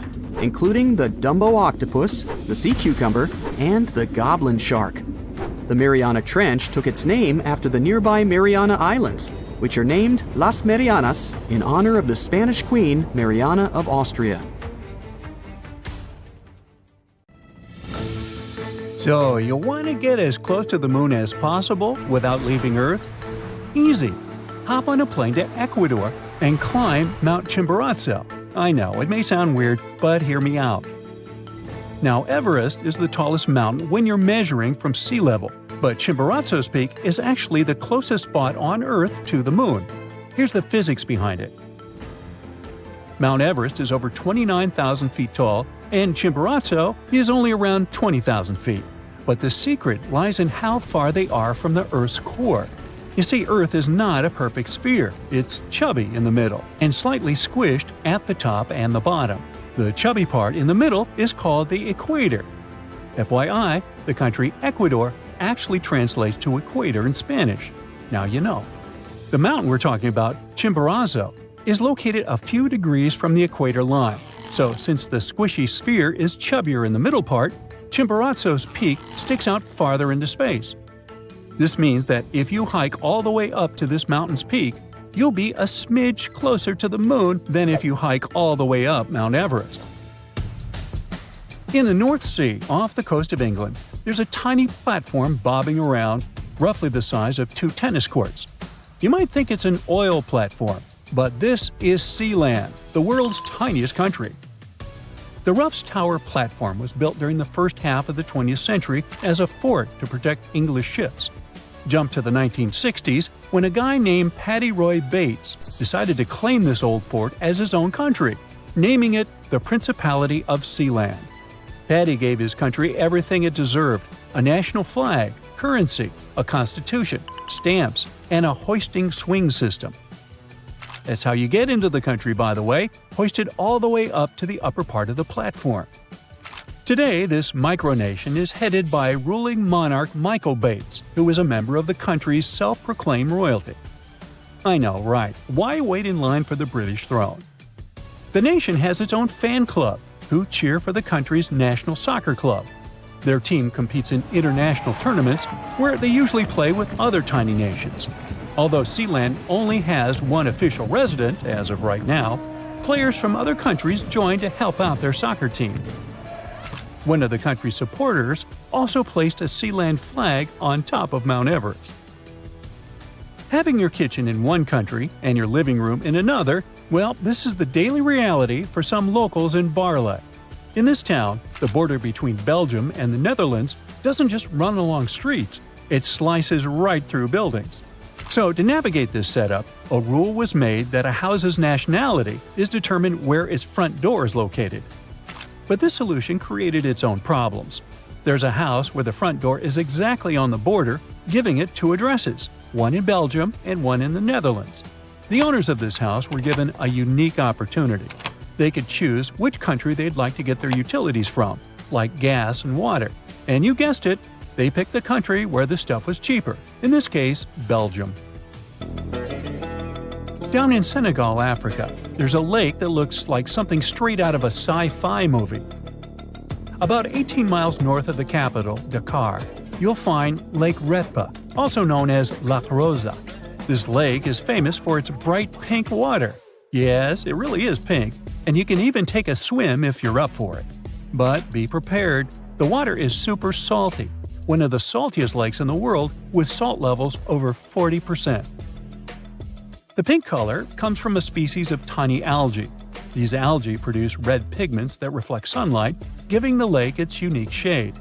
If you want to see the lake at its brightest pink, visit during the dry season from November to June.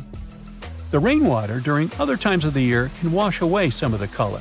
Oh, by the way, there are other pink lakes around the world, like Lake Hillier in Western Australia and Lake Natron in Tanzania. So there's a hill that seems to be on fire all the time. Located in the Arctic region of Canada, the Smoking Hills are a truly unique sight on Earth. Some of the minerals found here are so rare that they've only been spotted on Mars. For at least a couple of hundred years, the ground here has been smoking continuously. At first, explorers thought this was due to an active volcano, but it turns out the smoke comes from something else. The soil in the smoking hills contains sulfur and coal, and when these materials mix with oxygen, they can spontaneously catch fire and keep on burning. But don't get any adventurous ideas about visiting. The environment here is extremely harsh, there's toxic smoke, and the temperatures can be dangerously high. So, I'd try Orlando. New Zealand is famous for its stunning landscapes, but it also has a hidden treasure underground. Deep in some caves in the country's North Island, you can find a mesmerizing natural wonder. To see it, you'll need to go down about 150 feet in a series of dark, twisting caves. As you go deeper, you'll enter complete darkness until you reach the cave ceilings, which are lined with tiny glowing creatures. These are New Zealand's native glowworms, which are the larvae of a special type of fungus gnat found only in this country. They shine a bright blue light to attract prey. If you get a chance to tour these caves, it feels like floating through a galaxy, with thousands of these living stars sparkling above and their glow reflecting in the water beneath your boat. It's an incredible sight, like stepping into a magical glowing world. Mexico is home to one of the most amazing caves in the world, called the Cave of Crystals. If you think you've seen big crystals before, wait until you see these. In around 1910, miners in the town of Nica, Chihuahua, yeah, like the dog, discovered a cave full of clear selenite crystals. But it wasn't until 90 years later that they found an even more incredible cave filled with enormous crystals, some as long as 39 feet and weighing up to 55 tons.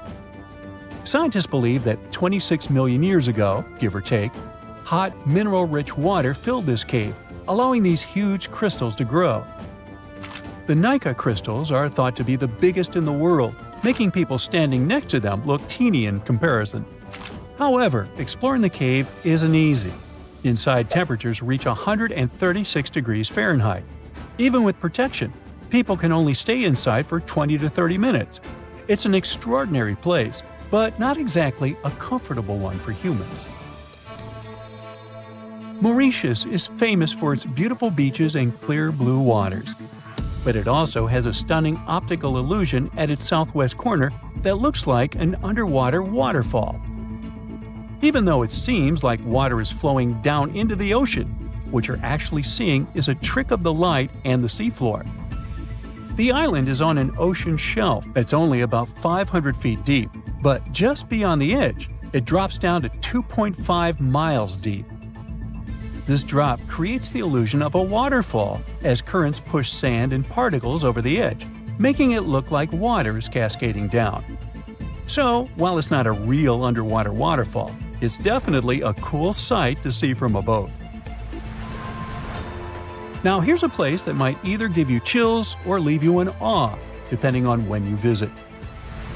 Near the small town of Gryfino in Poland, there's a forest of pine trees with a strange twist.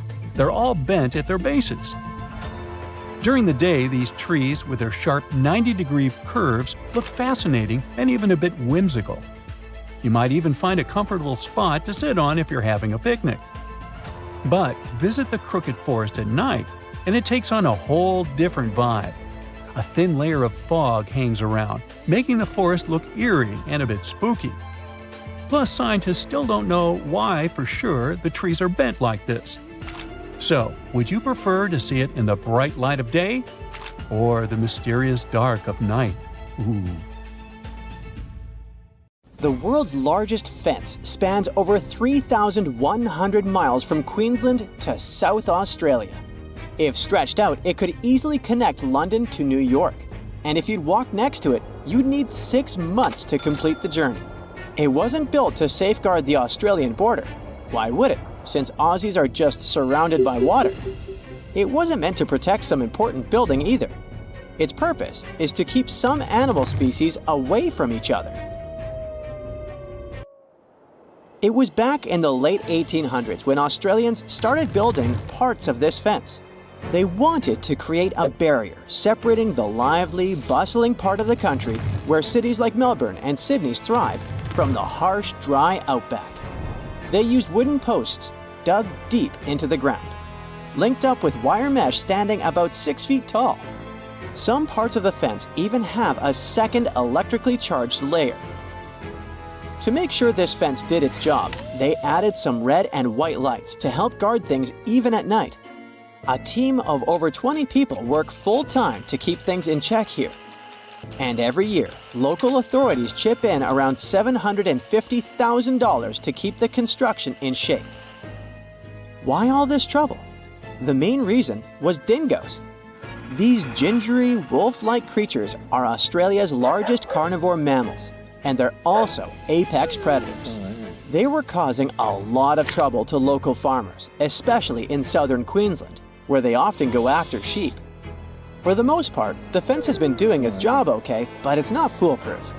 Some dingoes still manage to sneak through. Other times, wild camels end up crashing into it. That's because Australia has quite a massive camel population roaming around. But this man-made solution did more than locals expected. They thought there would just be fewer dingoes within the fence, but fewer dingoes mean more kangaroos. And more kangaroos mean more competition with the sheep for food. It's not just the bigger species feeling the squeeze. The smaller animals and the greenery also went through changes. With all this competition in a smaller space, locals noticed less diversity in the plant life and small animals. The soil became less nutritious over time, affecting plant growth. Plus, the fence acts as a roadblock for animal migration and seed dispersal. Even the sand dunes are feeling the effects, with less grass cover to hold things together. When scientists looked at kangaroos on both sides of the fence, they noticed that the young pups inside were lighter and tinier on average. The outsiders had bigger feet and heads for their age, and it wasn't because they were eating a different diet. The kangaroos that were stuck sharing the land with dingoes had to bulk up faster to survive. On the flip side, those inside the fence took it slower because they weren't under the same type of pressure. These had to compete with a lot of other creatures for food, so a bigger size wasn't a priority anymore. Researchers are still not sure if this difference is a quick fix or a long-term gene adaptation. What about domesticating dingoes? Wouldn't that help? Many think dingoes were once pets in Australia, but it's not known for sure. These days, they're pretty wild, just like wolves, hyenas, or coyotes. Most of them don't need packs to survive and are solitary hunters with sharp instincts built in. So taming them isn't going to be easy. Still, taking down the construction is not an option for now. Australians are so strict when it comes to making sure dingoes are kept away that they even put laws in place for people who mess up with the fence. Leaving a crossing gate open can put people behind bars for up to 3 months. Damaging the fence can cost people 6 months' worth of their freedom. It wasn't the first time Australians thought a fence could help with animal issues. Before they needed it for dingoes, they experienced a serious bunny invasion. Cute as they are, rabbits were damaging the land used for farming, so locals thought of a 3-part fence. The first one stretched all the way from Ravensthorpe in the south to Pardue Station on the Pilbara coast. It was over 1,100 miles long, making it the longest unbroken fence globally at the time. All these bunny problems could have been traced back to a man named Thomas Austin. Back in 1859, when he first came to the land down under, he thought it would be a good idea to release a few rabbits into the wild, thinking it would add a bit of charm to the place. But since rabbits aren't native to Australia, they didn't have any natural predators at the time. They're also pretty adaptive creatures, needing just some grass for feeding. They reproduce at astonishing speeds too. A mama rabbit can have 4 litters a year, with as many as 5 bunnies each. Pretty soon, their numbers boomed. By the late 1880s, the bunnies had caused so much damage that local authorities came up with a proposal. They'd offer the equivalent of almost $2 million today to anyone who could come up with a solution to this long-eared problem. Nobody claimed the prize, but a commission did gather a bit over a decade later and came up with the fence idea. Maintaining those fences was complicated. They had inspectors keeping an eye, with each one responsible for a stretch about 500 miles long. There were also these boundary riders patrolling smaller sections, using bikes at first, then switching to camels or using camels to haul buggies.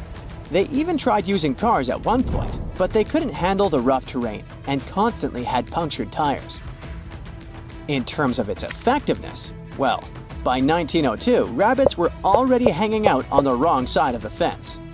That's why, 4 years later, they put up another one. It worked for a while, so much so that the local authorities didn't bother helping out farmers past that second fence with rabbit netting loans. Those caught between the two fences, however, still had a rough time dealing with rabbit trouble. Soon enough, rabbits spread even over fence number 2, and it was clear the solution didn't work. In some areas, even while the fences were being built, those sneaky bunnies found their way past them. To this day, the rabbit population still sometimes puts the Australian officials through rough times. The dingo fence may be the longest one, but it's not the weirdest. The aquarium fence in Turkey might take that prize. This 164-foot aquarium fence was built to make sure the expensive villa's ocean view would be visible from every one of its levels. These days, it gathers a lot of tourists from all over the world, eager to see the variety of fish it contains, and even the octopuses. Putting up a see-through structure wasn't hard. The real challenge was connecting the aqua fence to the Aegean Sea through a buried pipeline stretching across 13,000 feet of land. This ensures water constantly flows, keeping the aquarium clean and the fish happy. To make sure no one damages the delicate fence or steals any of the fish or two, the owner also invested in security. He installed a network of 17 cameras equipped with facial recognition. Visitors are free to look and take pictures, but step too close and you're likely to trigger alarms. Another one of those weird fences is New Zealand's bra fence. If you ever find yourself through central Otago, you might stumble upon a fence adorned with bras of all kinds of shapes, sizes, and patterns. Its story takes us back to 1999, when people in the area found 4 bras mysteriously hanging on the fence near Cardrona Valley Road. Some were a bit surprised, but then others started adding their bras to the decor. Some more bras appeared and it became a must-see spot for tourists. Its popularity was so high that at times it caused traffic problems in the area. If you're planning a trip across the Atlantic, you should prepare for more than just the jet lag. Depending on where you land, life in Europe can seem a bit unusual. So it's best to do a bit of research before you travel. Speaking of quirky little differences, one of the first things you may notice is the lack of AC. Hope you like fresh air because central air conditioning isn't everywhere like you might be used to. In Europe, you might find that someone's flat, office, or even a full restaurant doesn't have an AC unit. That's because some Europeans rely solely on their windows to get a breeze. However, bigger places like grocery stores and malls usually keep things well ventilated. Water in European restaurants is not always free either, even though this is common practice in the US. Sure, you'll get a fancy glass bottle at most places, but you'll also see it on your bill. More so, if you ask for water, be sure to specify if you'd like it still, because you might get sparkling water instead. Forget about getting a glass full of ice water too. You might get cold water from the fridge, but Europeans don't do the whole tons of ice thing like they do in the US. If you enjoy sightseeing on a budget, you know how helpful those public toilets can be. After walking for hours, it's great to stumble upon a bathroom where you can freshen up a bit. Well, you better have the equivalent of 50 cents or so in your pocket, because in many European countries, you've got to pay to use these public restrooms. Even fast food restaurants might charge you for the privilege. The best workaround is to head to a mall. Their restrooms are usually free. Also, in the US, bathroom stalls often have a gap at the bottom. Some say this design was chosen for cleaning purposes and accessibility. In Europe, however, stalls tend to reach the floor for more privacy. Name days are also kind of a big deal in Europe, despite not being so popular in the US. Each day of the year is like a mini birthday celebration for someone with a specific name. Europeans who follow this tradition see it as a second birthday, and even some take it more seriously than their actual birthday. Even the way we perceive things can be totally different depending on where you're from. Take a 100-year-old building in Europe that's practically brand new, but in the US, it's considered old. Depending on who you ask, some Americans might even consider an object that is 200 years old to be ancient. Europeans reserve this word for something that comes from a time before the Middle Ages. However, when it comes to distances, it's quite the opposite. Europeans might find driving 100 kilometers, or about 60 miles, to be a lot, while for Americans, that's a short trip. It does make sense if you think about it though, because Europe is way more crowded. In fact, the entire European Union is only about half the size of the US. Either way, Europeans are always on the move, whether it's inside their continent or jetting off somewhere else on the planet. It's probably because most European countries are so small by comparison that people grow up thinking it's normal and easy to cross borders all the time. Even the appliances tend to be different when comparing the two regions. Take washing machines, for instance. In Europe, most of them only hook up to cold water and they load from the front.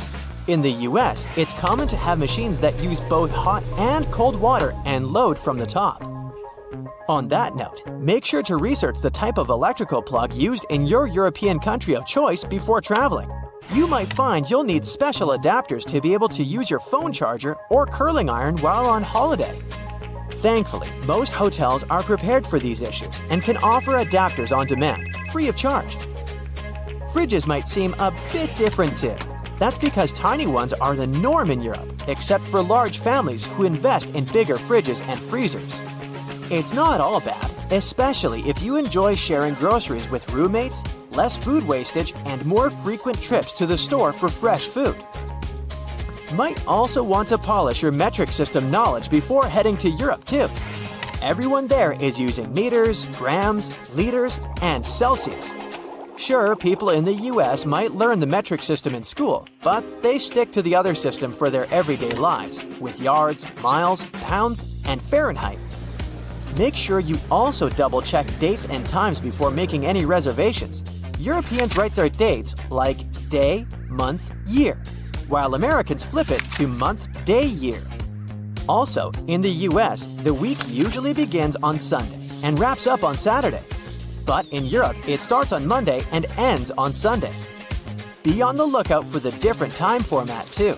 In some countries, if someone says it's 14, that translates to 2 o'clock in the afternoon.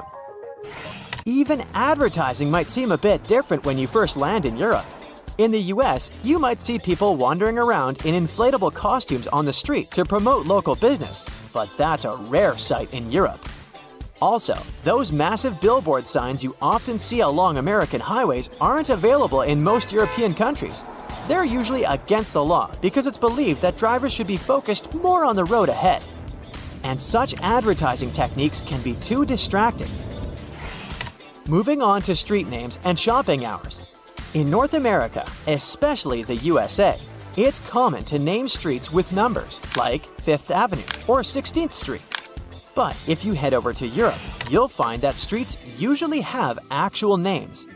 In some really rural spots in Europe, you might even stumble upon roads with no names at all. In Europe, there's also a cool tradition of naming roads that connect cities after the city they lead to. Shopping hours in Europe can be a bit confusing too, at times even frustrating. You've probably heard of the siesta in Spain, with some Mediterranean countries having similar customs. It's when shops and businesses take a little afternoon break. Smaller venues in European cities might close up for lunch breaks or have shorter hours on weekends. Some might even stay shut altogether on specific days. It's best to check out the local schedule if you're planning some retail therapy while traveling in Europe. Those shopping hours can really affect your plans and how easily you can get your hands on the stuff you need. While Americans tend to smile more, even to strangers, it can seem a bit unusual to people from other countries. There's a reason behind it though. You see, over the years, the US became this melting pot with people coming in from all over the globe. Being friendly and agreeable became crucial to bridge the gaps created by different cultures and languages. Sometimes it's more helpful to be nice than to be brutally honest. TV watching preferences can also seem different in Europe. Take Norway, for example, where you'll find this cool concept called slow TV.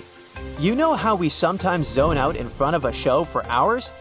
Well, Norwegians have turned that into a national sport, if you'd like. Think of it as the visual equivalent of background music. None of us get glued to the screen watching hours of wood burning or knitting marathons. But you might want to check it out when you need some background entertainment that doesn't demand your full attention. Speaking of taking things slow, you might have also heard about a concept called hygge. It's this whole way of life up in the Nordic European countries. Some think these life principles could be the secret to happiness. It's about creating a life that's free from annoying or overwhelming stuff. It's also about prioritizing your relationships and striving to always have a positive attitude. That's it for today. So hey, if you pacified your curiosity, then give the video a like and share it with your friends. Or if you want more, just